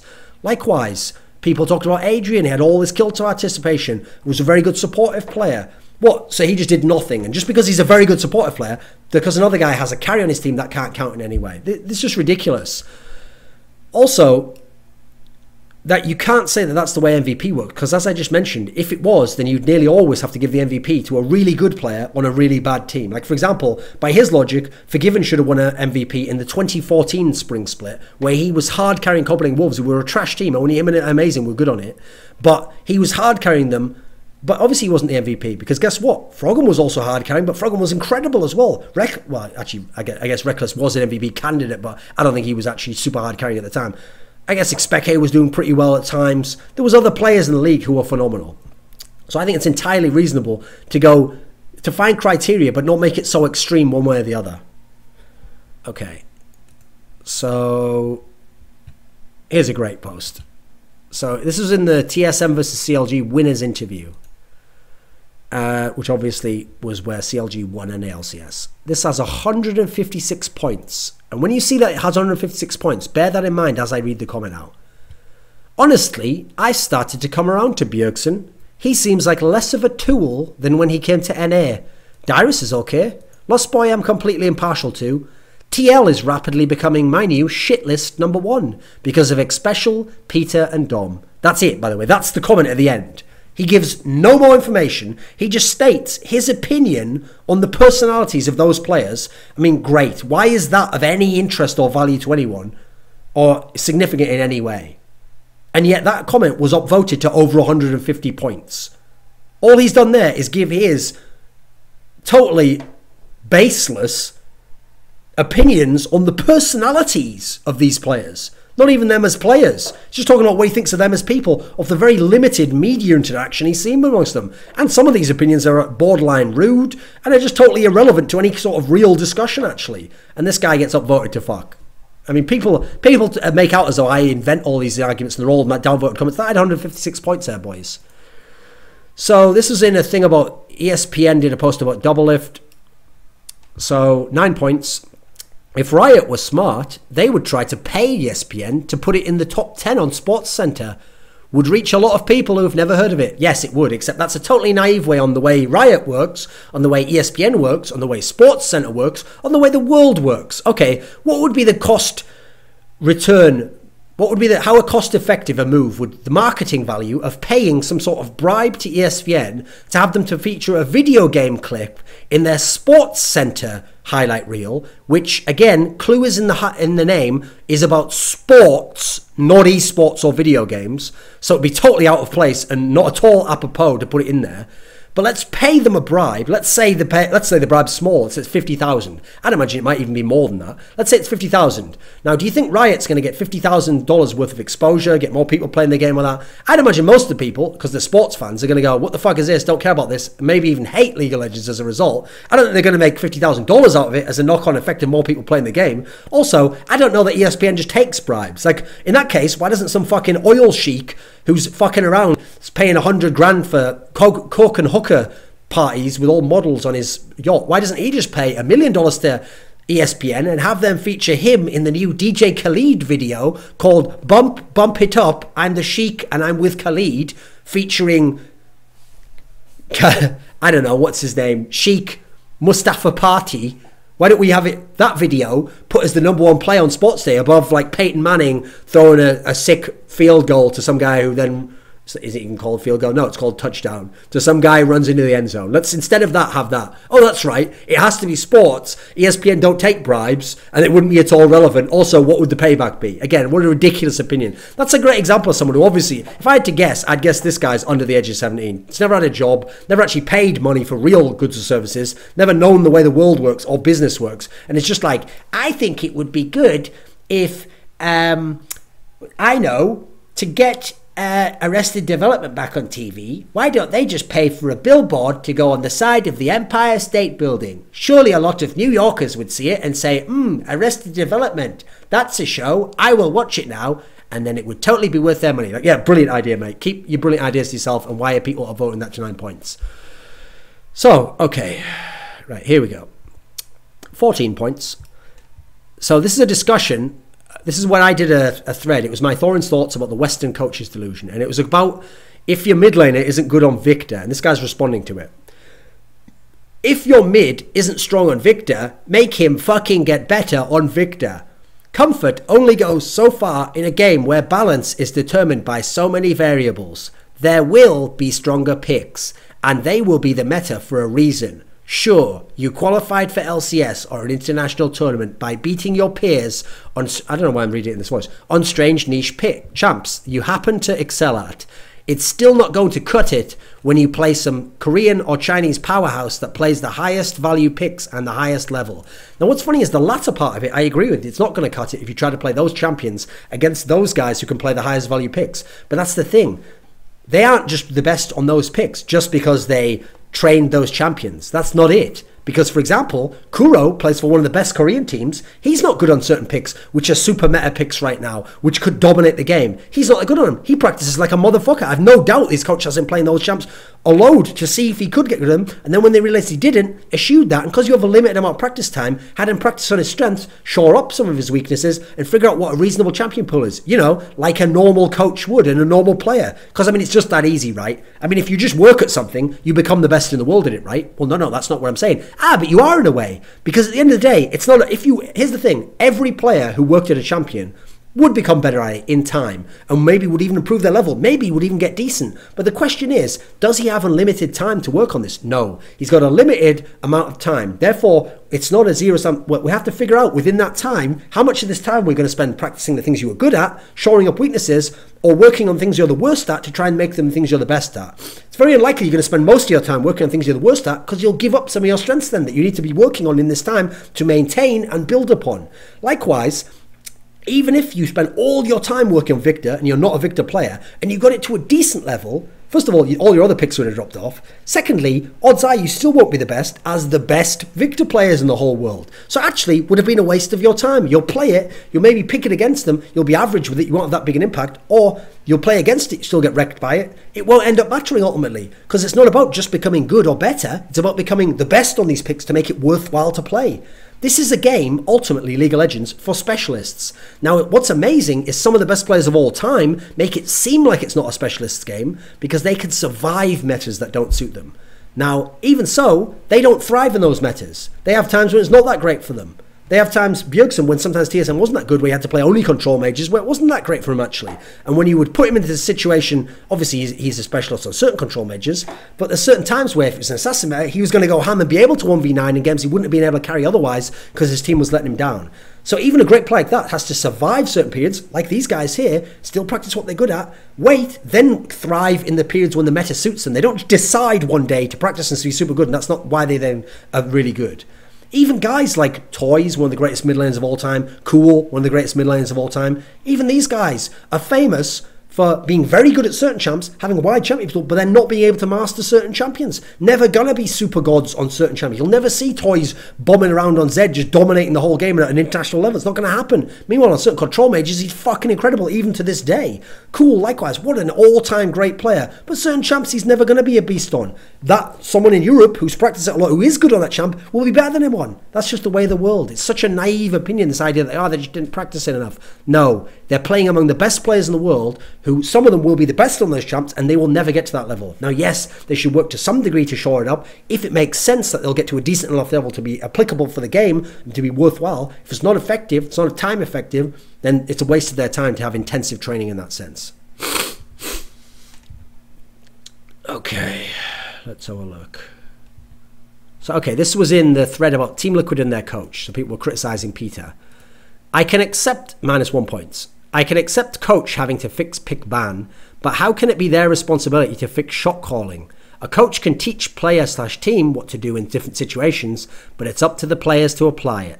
Now, to a degree, I agree with the latter part of it. He can only sort of teach them what to do in these situations. The players ultimately have to apply it and learn themselves. In reality, no one teaches anyone anything. Teaching really is just giving someone the tools and then trying to adjust it and tweak the tools to them and tweak the concepts so that the person can themselves learn how to do it. They're the one who, in a way, self-teach themselves. You're just another tool or vehicle to allow them to do so.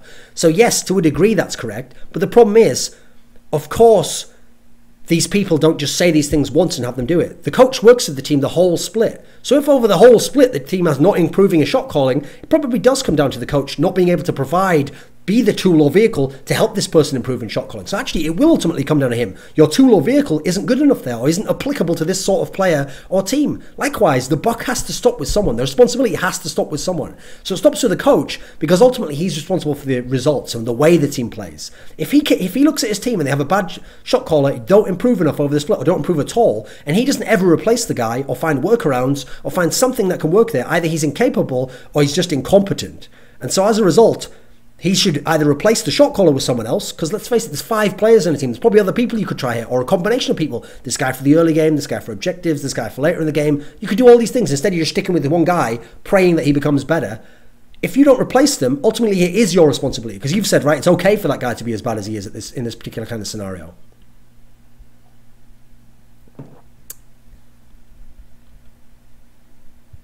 Let's have a look. Okay, here's a great comment. This was in the Thorin's thoughts. That was "You are Elo hell." I mean, it has nothing to do with that, by the way. But this only has one point.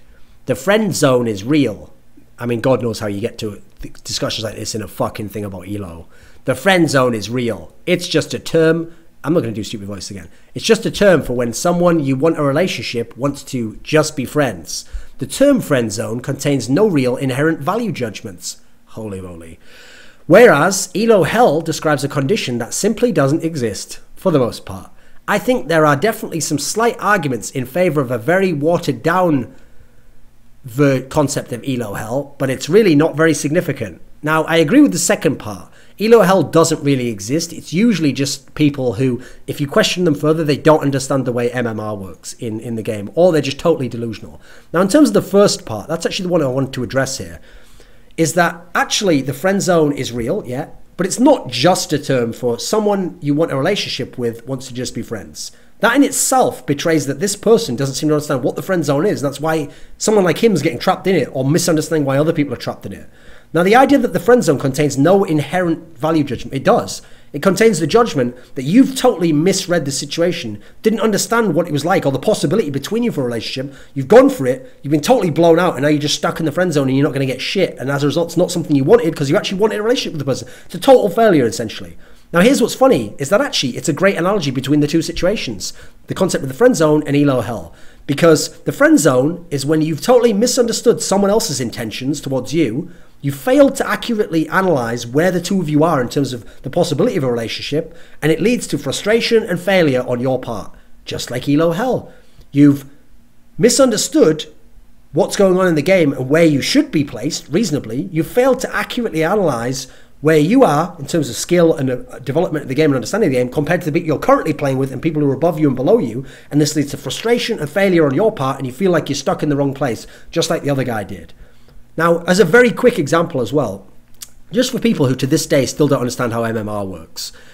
MMR, true, it's different to Elo, essentially works like this. You get put into a game, use a site like LoL Nexus for this. Next time you're in ranked games, and look up what the divisions of the other people you're playing are. The reason why you get more league points and less league points isn't some conspiracy against you. In games, let's say you're gold 2. Then in some, the MMR means that if you're winning lots of games, in some games you're going to be put against people who are gold 1, who are platinum. You're going to be put in games with those people who are better than your ranks. And if you win those games, you'll gain more league points than you would if you play a game where you're matched against people who are lower than you or equal to you, and you win the game there. You're going to get less league points than you would for the one against the better people. Likewise, if you play a game against people who are lower ranks than you or equal to you, and you lose that game, well then it's not going to go total to dog shit. It's not going to be very good. You're going to lose league points. If you play a game versus people who are much lower than you and are equal to you, you're going to lose a lot of league points. And if you play the game against the people who have more league points, who have better divisions than you overall, you're going to lose less league points when you lose that game. So it's a way of showing that by beating people slightly better than you, you're showing that you should be in a better division, gradually moving up. By losing to people slightly lower than you, even though they're not in your division, you're showing that you're losing to people worse than you, you're moving down. It actually makes sense. It's actually not a terrible system. It is in other respects. It's not very good for showing who the best is at the challenger level. It's very flawed in that respect. It's very flawed at the very brinks of the divisions in terms of it's not that accurate. But as an overall thing, as in if you're in gold or in silver or in platinum, overall in that sort of scale, it's pretty good actually. And overall, it will reasonably show you how good you are. There's no conspiracy. And most people I've seen who think there is are people who just played and in their placements, they got super lucky or they had a super sick hot streak where they played a champ that amazingly a couple of people didn't know how to play against them or whatever, had 5 wins in a row and suddenly they got way higher than they should have been. Then reality set in, they played enough games to even that out, all the shit regressed to the mean, and now they fall down again to where they reasonably should be, and they're like, oh, it's unfair, I'm supposed to be at that top level. That's how most people are in this scenario, I've found. So, okay, here's a great one. Man, this is a fucking long episode, but let's keep soldiering on. So, okay. This was in a quick double lift interview before Worlds. So, 26 points. It's about how the fact that girls dig elo. I was going out with a gold 3 girl when I was diamond 4. And then what's great is in brackets he puts average diamond 2-1 last season. And yes, giving a girl all your attention will make you lose elo. Great, cheers. Cheers for that advice, mate. Month later, she says she liking another guy. I love it when they have broken English. It makes it so much better. She liking another guy. Blah, blah. Found out it's a fellow UK top laner who is master/challenger. Also, I know my friend who is Plat 1. You could just put your friend. I don't know why I know my friend. Who also went out with a league girl. Cheated on him for my team's AD, who is Diamond 3. Yes, girls do actually dig elo and will cheat on you with someone who is higher than you. Now, here's what's great about this, is I'll break it down like this for you, buddy. Maybe, since your girl's in gold 3 and you were in diamond 4, and in the past were an average diamond 2 to diamond 1 guy, you promise us. So at the time when you got her, you say you're in diamond 4, but apparently you've been higher. You were much higher than her in elo, right? So here's the thing. What's funny is he presents it as if she gets with him, and he doesn't seem to acknowledge within this that the chick digs the elo of the other guy, right? The other guy is the fellow UK top laner who's master challenger. He understands in his world that she goes and dates him instead because, or rather she says she likes him because he's in a higher division than her and him, right? He doesn't seem to acknowledge that actually maybe she was with him because she digs elo. Maybe she was only with this fuck because he's in diamond 4 and she's in gold 3, and that initially attracted her. Therefore, don't hate the player, hate the game, mate, because at the end of the day, the game is actually the scenario that's gotten you where you were in the position. By the looks of it, if she's really only about that, apply the same logic. Therefore, how are you complaining? You maybe only got her over some other guy who's some chump who's super awesome, but he was only in gold 2, and she was like, but I can get this diamond 4 guy. So that same thing that you benefited from then fucked you over later. Oh, boo-hoo, diddums. Oh, that's a shame. You got someone who digs elo, and then they went for someone who digs more elo. Let me just cry my heart out for you there, mate. You know what, mate? She's also an online girl. This is why you don't date online girls. I mean, listen, when I say you don't, you're obviously welcome to. You can go ahead and do it. You can learn the hard way. You can have the consequences. But as a general rule, the reason why I'd suggest you don't date girls online is because when they're online and they're not meeting you in person all the time and just around you in person, they're going to judge you by metrics based on how your persona comes across online and the online factors. Like if you know them as a girl, mainly through talking on Skype, but then playing League with them, then League's obviously very important to them. That's one of the ways they know you, have gotten to know you. They're going to play with other guys. They're going to get to know those guys. They're going to see those guys doing well. That's going to be an understandable way for them to get to know other guys. Also, they're not somehow sluts because they then go with those guys. If I was dating a pool of girls, well, let's say I went and worked in an office and I became a secretary. Brilliant concept, right? And as a secretary, this is a talent agency I work for, and it's all female singer-songwriters who come in. Now, if as a result, I'm surrounded by these female singer-songwriters, and yeah, there's other girls in the office, and there's other girls who come in, just ordinary girls, post women, whatever they might be, parcel delivery agents. If I naturally decide I want to go with one of the hot girls who's really hot, funny, talented, and she makes loads of money, and she's a singer-songwriter, it's understandable. First of all, that's the person within my environment. It's natural I would pick my mate from among them. That's even just basic anthropology and fucking biology of how animals work, mate. Secondly, they are of more social status. The person who has all those good qualities and is a singer and hot and all the rest of it, that's another good reason for me to like them as well. And it's not unreasonable. I'm not somehow some piece of shit because I do so as a result, am I? Now, likewise, I don't think it's ridiculous that I don't think the girl really just goes, what is your ELO? What is your MMR? And then he goes, as you can see, my MMR is Challenger. And she goes, oh God, I am wet. I must get with you. No, I imagine that initially piqued her interest a little bit. Then she got to know him a bit. He maybe fits some of the qualities that she likes in a guy. Maybe fit him better than you did, by the way, mate. And this, as a result, naturally started the initial spark, got the initial spark going, but the fire would have died out if none of the other factors had been there. It's not as simplistic as just doing like this. It's actually kind of sexist to present it like that because it's naive of what men themselves think. Likewise, another reason, mate, why you don't date online girls is because one day the girl that you love will be going to LCS as a guest of a team. And you know why that is? Because she'll be getting deep-dicked by Pinoy. So if you want the girl that you're in love with, that your whole heart's tied up with, you can see children with this girl, your soulmates, everything's going so well, but then things taper off a bit, and she's saying, I need to have some time apart to think about this, and we're having a lot of fights. Suddenly, you know she's friends with a lot of these other pros that she plays with online, she duos with them, then she starts to get really close with one of them, she's Skyping with him often, you break off eventually, then you know she's with him somehow. Imagine how much that's going to crush you to see her going to the event, knowing by the smile on his fucking smug little face that she's getting deep dicked by Pinoy. It's not going to be good for you, is it? It's not going to be a nice reminder. Another girl, a normal girl in the real world, you can just forget about. She'll go away into the real world, another fish in the ocean. You won't see her again in most cases. And you can get on with your life and meet someone new, and you won't have her in your mind again. You won't see her in LCS like, Winter Fox, or whatever team he was on with a little sign. I mean, he was in challenge technically, but whatever. And by the way, I only picked Pinoy there because I like Pinoy, and so I like to portray the image that he's some sort of a baller, so that maybe this will help him get laid in some way. So that one's for you, Pinoy. Okay, let's have a look.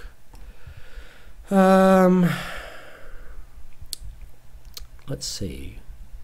Origin would beat TSM, no problem. Comment by Monte Cristo. Now, first of all, obviously we have the hindsight of knowing now, they did. But regardless of that, people were getting super mad. So this comment had 221 points, and it said, well, Monty said TSM would do well at MSI. I'm fine with his analyses, but not his predictions. Right, first of all, when he predicted they'd do well at MSI, was it based on how they played in his predictions, how they lost? No, they played almost unilaterally different in every respect. As in, Santorin ganked way less, Bjergsen was being put on Urgot and Cho'Gath every game, and Lost Boy was falling off a cliff in terms of a player from that point onwards. Now, how was Monty supposed to predict that? He's not psychic. I also didn't see other people predicting it. So again, the idea that that means his analysis is poor. No, he analysed what happened before. He can't know that they're going to radically change everything and not adapt to the new meta in any way and have terrible coaching and really bad individual performances. Likewise, here's another comment on similar lines. 6 points. Because someone mentions that Monty correctly predicted the last 2 Worlds winners. Everyone, and I mean everyone, predicted SK Telecom and Samsung White to win Worlds. That's just stating the obvious. It has nothing to do with making predictions. Right, here we go. First of all, that's not even vaguely accurate. So at Season 3 Worlds, before that tournament, LoL Esports, Riot's website, actually did a little feature where they did a short interview with a bunch of experts. Really, it was just people who knew about the scene. There was like me, I forget if Travis was there, I know Freak was involved. Let me think who else. Possibly Jack. There was a bunch of people were included in this, okay? And all they asked us was name between 2 and 4 teams who you think will win or can win Worlds and give a reason as to why. Now, what's amazing is I only said SK Telecom and gave the reasoning why I think they're the best team, got the best player. And the other team I gave was OMG because I looked at their style, I'd watched China of the Year, I thought if they come with the right strength, they can win. If not, no one else is going to win. And actually, I was right in that sense. Like, I didn't pick Star and Roll Club because I thought this strength will not work against teams like SK Telecom or even Najim White Sword, I thought at the time, actually. And so I didn't even give them a chance to win. Now, what's interesting is in the final article, I saw some of these names being listed. That means that some of the other people, like Freak, etc., listed them. And then I saw some people like Freak having quotes there. That meant they even picked these people to have a chance of winning. Some of the other names picked for Season 3 Worlds to be potential winners. MVP Ozone. Well, anyone who saw them in the summer season saw how easy the summer season was for them. They weren't even close to a top 2 Korean team. Someone picked Fnatic as though they were going to win. With Pushu as this guy who just came in at the end, and Yellowstar was still... it was at Worlds people really saw how good Yellowstar had got at a spot. He was still very questionable at the time. The idea they were going to win was ridiculous. And we saw that obviously they have no chance to in the way they got destroyed by fucking Royal Club. Someone picked Cloud9. Yeah, they dominated NA, but they had so many obvious weaknesses in certain positions that was never going to work internationally, and they'd had such an easy time in NA. They clearly weren't good at certain situations in terms of that pick style that someone like an SK Telecom would bring, and yet these were what experts were picking. So it's not as easy. It's not like everyone just picked SK Telecom. Everyone didn't. Season 4 Worlds. Okay, here we go. Here's what's great. I had a show of Summoning Insight where we asked people who will win Worlds. Now, 4 of the guests featured on there, I think there was 9 guests in total, picked 8 or 9, picked people other than Samsung White. Crumbs, I Will Dominate, pro players in NA picked Najin White Shield to win, and they were the team that finished in 5th to 8th, obviously, but had a phenomenal regional. LS, Last Shadow, and Kelsey Moja, experts from Korea and China, picked Samsung Blue to win because they thought that late game style would win. They'd beaten White in all the other best of 5 series. There was a case to be made there. These experts didn't pick Samsung White to win, so that's a ridiculous notion in itself. There's also the factor, let me see, that when I've seen this brought up many times before, and I've mentioned this in the past, but I'll reiterate it one more time. At Season 4 Worlds, because Crumbs guessed that Kaboom would win a game, remember, he didn't say Kaboom would beat Alliance, he just said that they would win a game and never said against 2, except he did, because I pressed him and he said Najin White Shield, but let's forget all that for a moment and just say that he correctly predicted they'd beat Alliance, even though that's factually inaccurate on most levels. He just said they'd win a game. So because he did that, I remember there was a thread someone made. And in the thread, the basic topic was they were saying, Monte Cristo can't really analyse games to the same degree as other people. Yeah, in hindsight, he can say why someone won or lost, but he can't make good predictions because he's not a pro player and doesn't really know the game mechanics and the insights of the game. He doesn't understand it the same way that Saint and Doublelift and Crumbs and these guys who are ex-players, and even Jat does, because Jat's an ex-player and Kobe's an ex-player. So he can't really understand it the same way. What's funny is someone then did a stats analysis of all the predictions they'd done on and off camera for the Worlds, and at this point there'd been like 30 games played or something, and what people found was Crumbs was the lowest of everyone on the analyst because he was guessing so many crazy ones trying to go for Hail Marys like the Kaboom one. He had the worst percentage and he's a pro player. Then everyone else on the desk had around a 60% win rate. I think it was between 60 and 66%. They were all around this one small curve, and then one person was significantly better than all the rest. Monte Cristo was at an 80% accuracy rate on his predictions. So I'll just put that out there because it crushes you, and my boy's wrecking everyone else in terms of analysis. So suck a dick. Now then, let's see. Okay, -8 points. This was in a thread about my article about when Gambit won IEM Katowice, but I've heard this said many times. Because everyone was complaining and bemoaning the fact that the open circuit dying off means we didn't get such great storylines such as this tournament. This guy said, there are plenty of... does anyone else think tournaments are good? LCS is shit. He's saying that sarcastically, by the way. There are plenty of great LCS storylines. We had one like a day ago with Chris returning to the scene yet again. We have Saint Vicious joining with his 3rd team. We have CLG finally winning. We have classic matchups like CLG TSM and dying ones like Fnatic SK. People just love nostalgia. Yeah, tournaments are great and there should be more. But half of the teams people love wouldn't exist without LCS stability. Now, here's what's great, is his own comment there. All the storylines that existed will never be remembered as fondly or in as much detail or for the significance of them as much as Gambit beating those Azubu teams in only a 3-day tournament at Katowice to win the tournament. It only took 3 days. The whole split was required just to get the storyline of CLG finally winning, which is a good one, but still not as good as beating those Korean teams.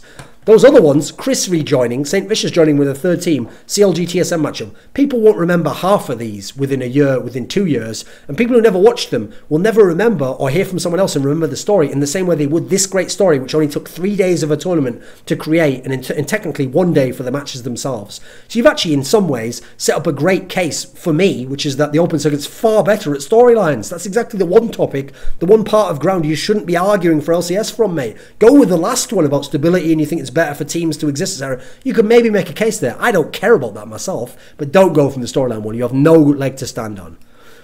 So let's have a look.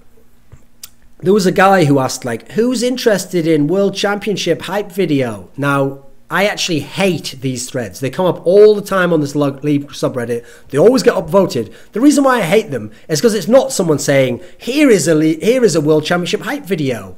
Or, do you have ideas for a World Championship? It's always saying, who here is interested in? Now, you know the reason those threads always get to the front page? Because it's a lame concept. What's anyone got to lose by saying, no, I'm not interested in it? If they say yes, they're interested in it, and the guy doesn't create it, well, they lost nothing. If they say yes, and he does create it, well, they've gained something. It's such a fucking low-hanging fruit, shooting fish in a barrel scenario. It's like me making a thread. Who here wants free cake? Doesn't matter if I never give you the cake. You might, yeah, me, I want free cake. Oh, maybe you'll give us free cake. If I don't, okay, it doesn't. It's just such attention-seeking behaviour. Do the thing if you really care about it, and do it. The idea that if this hadn't been upvoted, you'd be like, oh, well, in that case, I won't make it then. They're all upvoted, mate. It's a ridiculous concept. Right, let's have a look here.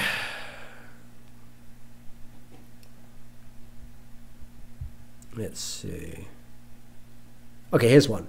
This was where it said that Riot Games is in talks to assume control of, I think it was of LPL. So -2 points. Riot only asked, okay, this was about the fact that when they came into Korea, they made some changes that negatively affected the Korean infrastructure, such as making the Korean teams get rid of the sister teams and changing their contracts. So he put here, Riot only asked for organizations to not have sister teams and for them to end their contracts and be rebuilt after that year. Everything else is OGN's work. Now, anyone who actually believes that, first of all, it might be true that Riot only asked, but if anyone thinks that that was as simple as he only asked and they just happened to do it anyway, is so naive, it's unreal. I mean, that's the kind of person who would be like, well, no, the reason that that housewife has a black eye right around, sort of like a fist shape around her eye only, is because, I mean, she just said, listen to her, she said that she just fell over and bumped it on the door. So, listen, let's take her at face value and not look at any of the circumstances, like the fact that her husband's a raging alcoholic with a history of beating women who drinks away all the rent money every week. Let's ignore all that and just look at her only and go, oh, well, if she says that, well, she must be telling the truth then. No possible context there. I mean, absolutely ridiculous. It's pretty obvious that even if they asked, you can ask, like if I get a gun and go, could I have your wallet? You can't go, well, technically it wasn't a robbery. I mean, he asked for the wallet and the guy said, yes, here's my wallet. That's still a crime, mate. There's an obvious implication as to what's going on there and how I've coerced you into giving me your wallet, haven't I? Okay, let's go. So this is in my Reflections with Forgiven thread. I'm just going to make this a long one. Who gives a fuck? Let's get a good one out there, guys. So 8 points. Remelia tweeted about having a dream where she was best friends with Forgiven.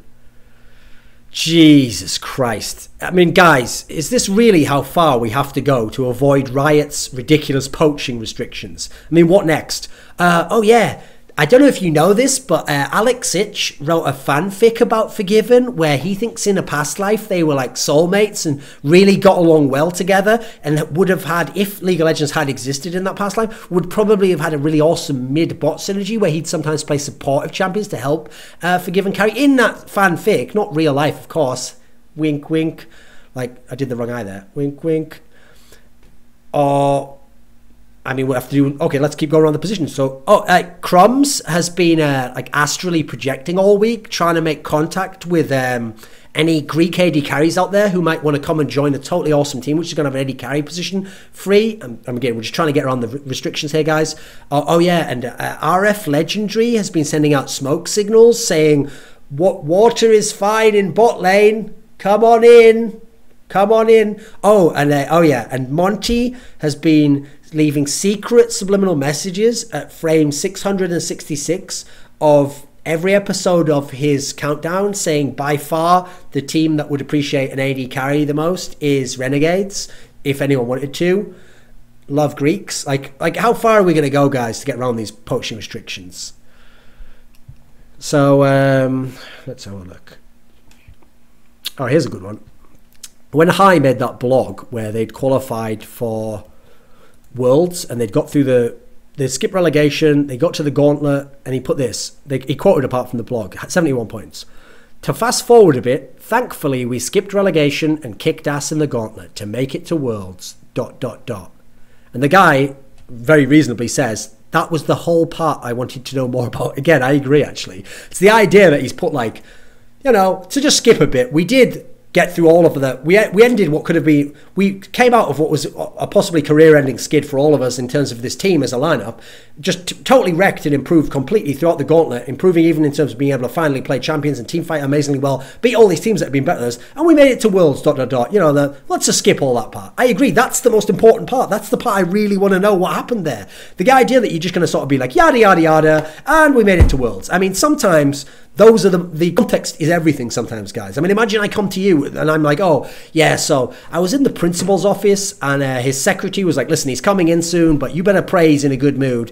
And yada, yada, yada, I'd be shitting blood for a week. You'd be like, whoa, whoa, whoa, whoa, whoa, whoa, whoa, whoa, what happened after, wait, no. What happened when he came into the principal? You were shitting blood for a week? That's pretty important. I need to know what was happening. And was it to do with the principal?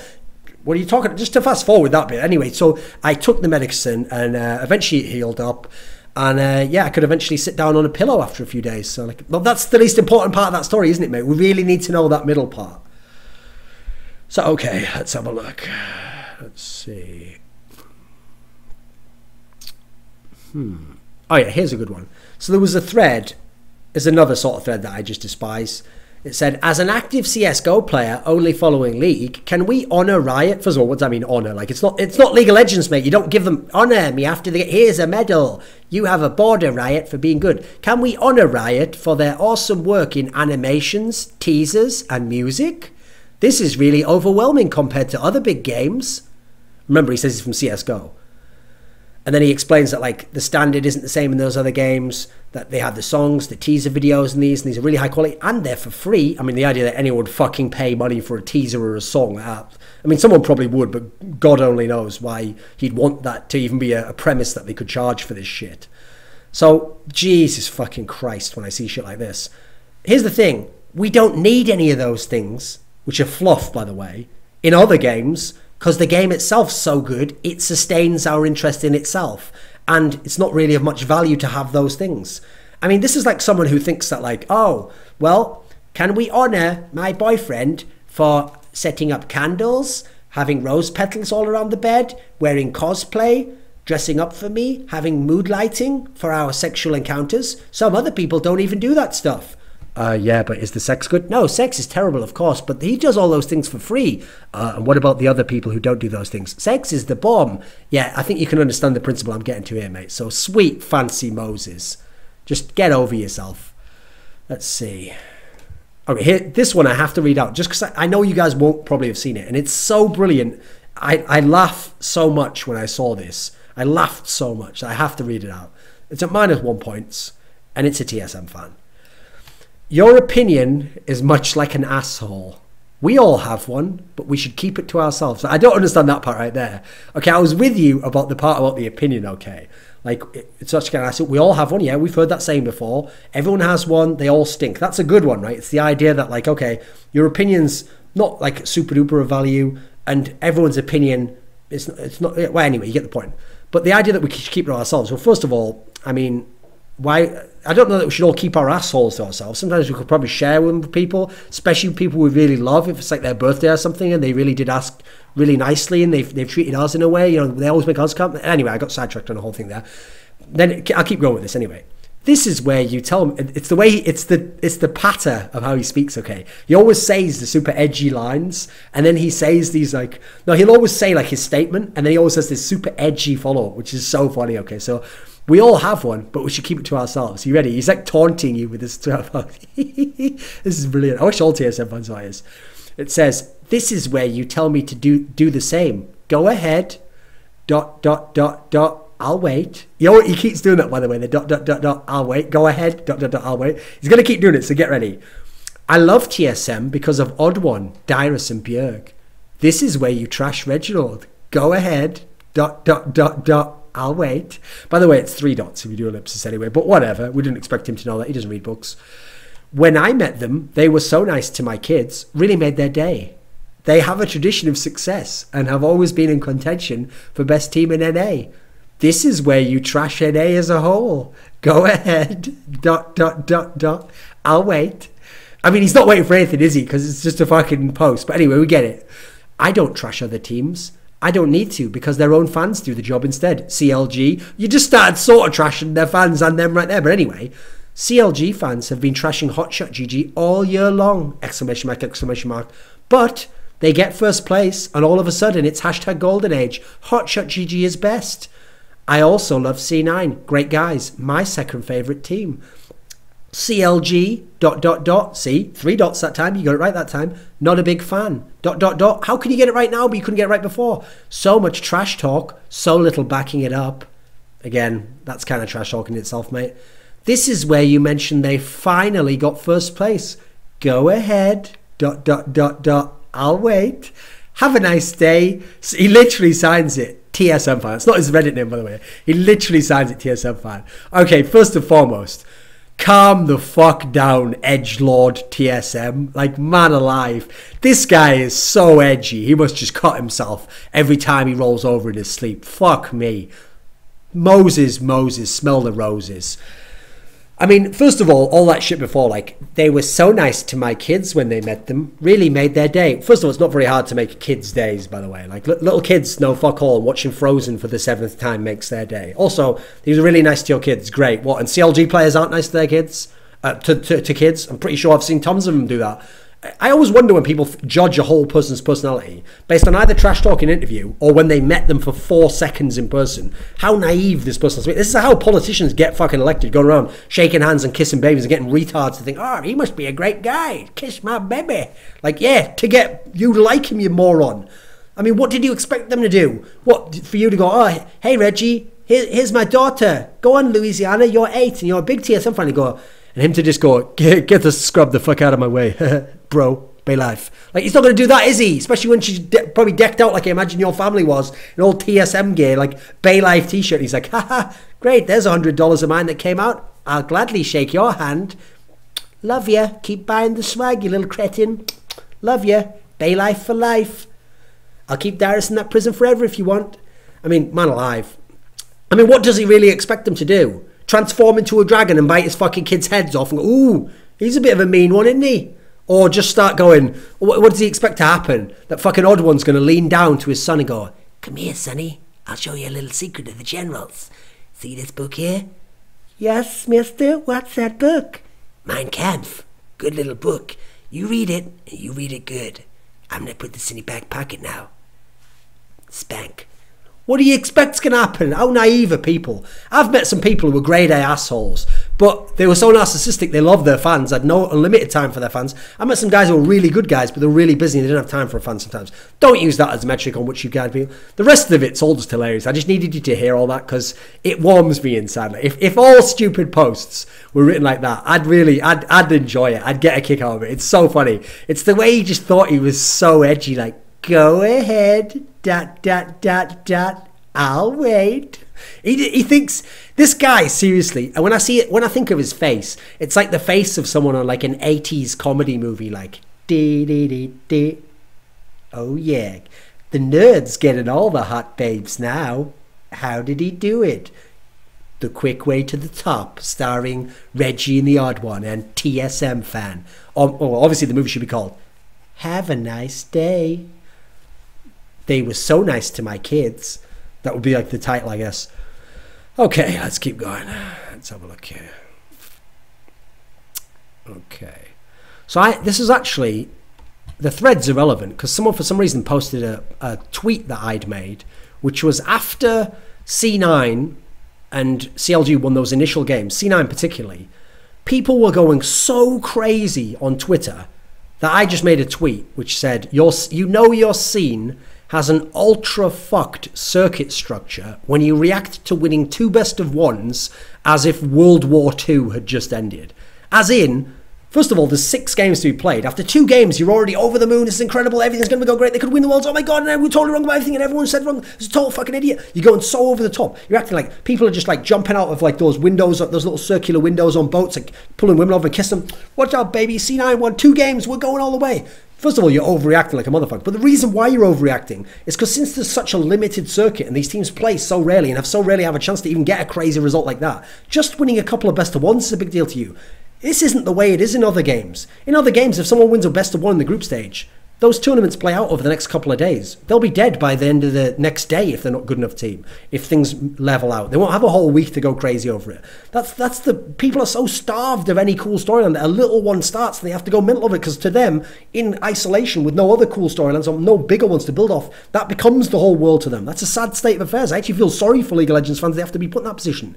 So anyway, there's a whole bunch of people calling me a con. Don't worry, loads of uploaded posts, like 35 plus points one calling me a killjoy, 50 points one saying all this. Oh, here's a good one. 50 points one. No surprise here. He'd rather eat his own shit than admit NA isn't as bad as he thinks it is. By the way, it's now after the fact, obviously, but how about that NA, eh? You mean the same region that then went 0 to 10? Oh, you must be wrong then. You're wrong. You're wrong. NA is worse than you imagined. Brilliant. Great. Anyway, keep going. 18 points. This is a brilliant one. I love this because it's such a stupid comment, but I see it all the time. People love this sort of thinking. I want to see his reaction if NA wins Worlds. Not saying they will, but if they did. Again, it's 3, mate. 3 and leave it. Reddit, Monty, the LPL, LCK, the rest of their analysts, and Thorin would all explode. Now, what's funny about this great comment is it's such an unlikely thing to happen. It's such a ludicrous proposition that it actually says more about him than me, because even though he says he's not saying it will, it's that there's even a possibility he is. Well, I mean, there essentially was no possibility it would happen.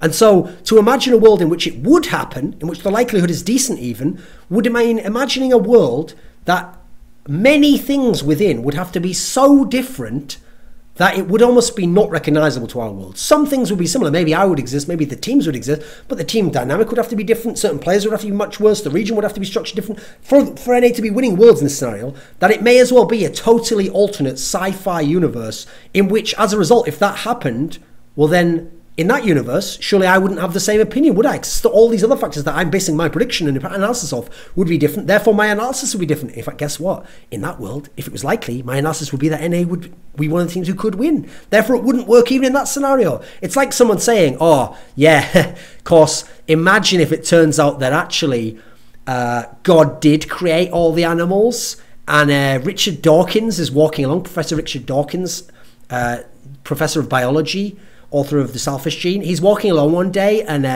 the cloud opens and a light shines down, the divine light, and God's hand reaches down and makes an ape right in front of him out of dust and twigs and stuff, and then makes the ape, and then also waves his hand and shows that all the fossil record was actually fabricated and wasn't real. It was just a trick to make people think that these things existed. First of all, again, how would Richard Dawkins have got the conclusion that God didn't create these animals? By having those records, having the evidence, etc. There's nothing to say there isn't at this point in time. Nothing to propose that God created them, just like there isn't to say that NA would win worlds. There's no evidence, no reasonable basis to make it off of. Therefore, in a world in which that would happen, well then that's ludicrous, because how would Richard Dawkins have got to that position? What, by some uber conspiracy of God apparently, and everyone else in the world, to make a trick that it seemed this way, but it wasn't. Because again, in a reality where it was that way, when it was reasonable to suggest that, Richard Dawkins himself wouldn't have been this atheist biologist who proposed the theory of evolution as the way, and natural selection as the way that apes came about, would he? Again, the premise itself is ludicrous because it could never happen. It doesn't make any sense. That's why I love those posts. They're so stupid within their own premise and accepted logic that don't work. Okay, here's a great one. This is one that in hindsight I can obviously destroy, but I would have destroyed anyway. So this was in a thread about LGD subbing in Flame for the second week, although it was obviously just a play day of the group stage. This guy had 162 points, and yet look at this comment. Y'all realized he hasn't looked especially good in about 2 years, right? They're wheeling out Wizards MJ out there, and you seem to be expecting 93 Bulls. Now, here's what's great. It's about Flame, remember. Obviously, now we know that Flame won 2 of the 3 games, dumpstered in those 2 games, wrecking Soaz, who's at the moment one of the best Western top laners, smashing Dyrus, who everyone loves and says can totally hang there and still should be able to play for TSM, smashed him, beat them on Olaf, Darius, and then the game he lost was to a guy who many people think is the best top laner in the whole world. That's his only loss. And yet this is a guy where he's been sat on the bench for months at this point in time, only played maybe 30 to 40% of the LPL summer season, was usually forced off carry champions, which is the current meta, onto supportive champions like Gnar, like Rumble, which were even within his wheelhouse. He then got very good playing those, became one of the best players on those champions in the world, and was reasonably a top 5, top 10 top laner in the world, even as a sub, because even 40% of LPL games is more than you play in LCS. I mean, I guess with the playoffs as well it is, and they had Demacia Cup as well. And so was still one of the best players in the world. In fact, you saw people like Kelsey Mosier and Froskuren at times saying they thought that actually LGD should have been using Flame instead at certain points in the season because he was outperforming Acorn and would have been better for the team with his supportive style. Not only that, the idea that he hasn't been good in 2 years, anyone who thinks he wasn't good in 2014, I really wonder how much attention they paid to the spring season, because that was when Blaze made it to 4th place, only losing out on going to the finals by 1 game. Best player on their team in that series, Flame, had carry games, who beat Katie Rolster Arrows, the team that won the OG in the next split in the round of 8, 3-1. How did they beat them? MVP, Flame, playing supportive shit that's not in his wheelhouse, Renekton, Mundo, that sort of shit, Shyvana, Then he goes to the 4th place game, goes 3-2 with Samsung White, the eventual super dominant lineup that won Worlds in such crazy fashion. 3-2 there, best player on his team again, plays well in some of the games, playing one of the best teams of all time with like top 20 players all time at 4 of the positions. Absolutely ludicrous team. I guess Paul wasn't in my top 20, so 3 of the positions, and a guy who eventually will be top 20 or top 30 one day. This is a guy who was phenomenal in the spring season, was one of the best players in the whole league, an MVP candidate. Yeah, he wouldn't have won, but he was right up there. He was still very good and had adapted to playing that style, even though he wasn't always a teleport top laner. It was sometimes risk going Ignite, but could still make it work in the majority of cases, except when against the best top laners or best teams. Basically, that's why Blaze was still very good. And in the winter season, they'd been very good. I mean, it's ridiculous to present it as though he was trash in 2014. And then 2015, he definitely wasn't trash. He had his early initial difficulties at the beginning of the LPL, adapting to playing totally different champions. By the end of the split, he was playing pretty well, and then in the summer split he had some very good periods of time where he was one of the best top players in the whole world. No exaggeration. And as you saw in these games, this person was entirely wrong and was ridiculous. It wasn't Wizards MJ who came out. Now then, let's see. Okay, let's see. Right, here's a good one. So this guy has 1,337 points. He just linked to the meme of that retarded dog where the person comes along and goes, oh, look how cute. And then the dog says something stupid like Peekaboo or Underat is worse than Aframu. And then the person says, oh, no, it's retarded. And we all know the meme, right? So he took the meme, but what he had the dog saying was, China is the strongest region. EDG over SKT. IG and LGD will 6-0 their groups. Zitai over Huni. OG took Fnatic to 5 games. EU bad. Now, here's where you know that people are on shaky ground trying to mock the Chinese analysts because they're having to make shit up. Like, at the end of the day, some of these statements were statements they did make. China's the strongest region. Okay, there's one for you. Some people said EGG would beat SKT, not all of them. Some people said LG, in fact, a lot of people said LGD would 6-0 their group. Okay, those 3 are fine. And some people vaguely said the thing about Origin taking Fnatic to 5 games being a problem, but they never said that they were bad, that he was bad. So let's go through some of these. Why has someone put in there the idea that someone said IG would 6-0 their group? I don't know anyone who said IG would 6-0 their group. I don't know absolutely anyone, any of the Chinese analysts who said that. So it's absolutely unnecessary to make up that lie. In fact, it weakens your point now because you've diluted it with someone that was never said. Who the fuck said Zitai over Huni? I never saw any Chinese experts say that. Even the ones who love IG like Froskurin, they never said Zitai was better than Huni. It's absolutely ridiculous opinion. I don't know anyone who would hold it. Everyone knew Huni was a top player, was a carry within Fnatic. And I don't know anyone who said that it meant he was bad that Origin took Fnatic to 5 games. A lot of people I know thought that meant Origin was good, despite their gauntlet problems at times, and as a result thought that yes, Fnatic had problems that were exploitable, and Fnatic has clearly did have problems in the group stage, remember, and improved since then, and have gotten better as the tournament's gone on, adapting to the meta. So again, it's ridiculous that people have to make shit up to mock the analysts, and not only that, but they then get upvoted for that shit. That was never even said in the first place. Okay, I'll make this one my last one, because it's already over fucking 2 hours at this point. Well, actually, maybe when I have to edit out that bit where I stood up to close the window, so maybe it won't be. Okay, this was where Yellow Star said, this might be our best chance to win Worlds or something like that. Sky had 0 points. He says, if you don't believe you can win, you will never win. This don't say you can win stuff that Monty and Thorin spread is BS.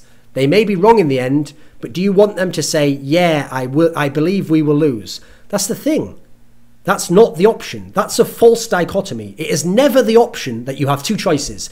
Yes, we will definitely win, or no, I believe we will lose. That's not the option. There's a huge spectrum. First of all, if you don't think if it's unlikely you can win, and you don't think it's likely that you can win, you think it might be perceived as arrogant or ridiculous to say you can win, you could just not address that. You could say, I think we have decent chances.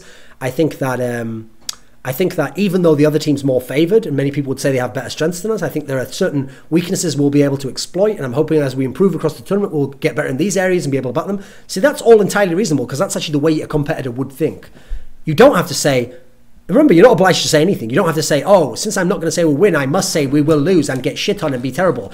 That you've just created your own straw man there to argue against. No one said that, mate. That's a ridiculous notion that you'd have to say that as the other option. And I've definitely never suggested they should say, yes, I believe we will lose and get fucking wrecked. My asshole's about to be stretched wider than a fucking slip and slide by Faker. No, you don't have to say that, do you? That's ridiculous. And again, it's this notion that if you don't believe you can win, you will never win. Says who? What does this person commenting know about competition, know about winning? know about winning world championships, not just winning something good, like maybe something in their local state, but being the best in the world or being on the best team in the world and succeeding in a game with 30 million people. What does he know about that? What does he know about what it takes to be the best at that? What principles can we even take from other games that might apply to that? Maybe some of those factors come from sports where mentality is more important than in League, where sometimes strategy, ability to adapt mid-game, have shot calling will have a much bigger effect than even just pure mentality at times within the game, which obviously is important, but it's not the sole thing that will make you win. What's the problem here is, I referenced this earlier as well, I think there are even coaches and players, especially from the old school of sports, where there wasn't much understanding of sports psychology or game theory or mentality and how it affects things, where they mistook the fact that they were really good players who trained very, very hard, and because they trained, they got that little bit extra out themselves and had that little bit extra to win, that they then put it all down to good mental attitude, positive, had teammates who believed in them. They put that as the key focus because they were doing everything else. So that was the one area that they needed to get on top of that to make them unbeatable. They take that and they make it into this religious thing. Well, obviously, someone like Bangkok Titans believing they can win is not enough. In fact, them believing they will win has no effect on whether they will win the tournament or not. They still won't win the tournament. Also, they don't have to say we'll win the tournament. They don't also have to say, I believe we'll lose every game. It's a ludicrous proposition. So anyway, cheers to Alpha Draft for the cash. If you want to try and win some cash, you can play fantasy esports there, such as League of Legends, such as the World Championship, and potentially, if you're good, you can win. Or maybe, if you're not good, post a stupid comment, you might appear in a future episode of this, getting that asshole reamed open, and I'll pour Tabasco into it before I give you my love.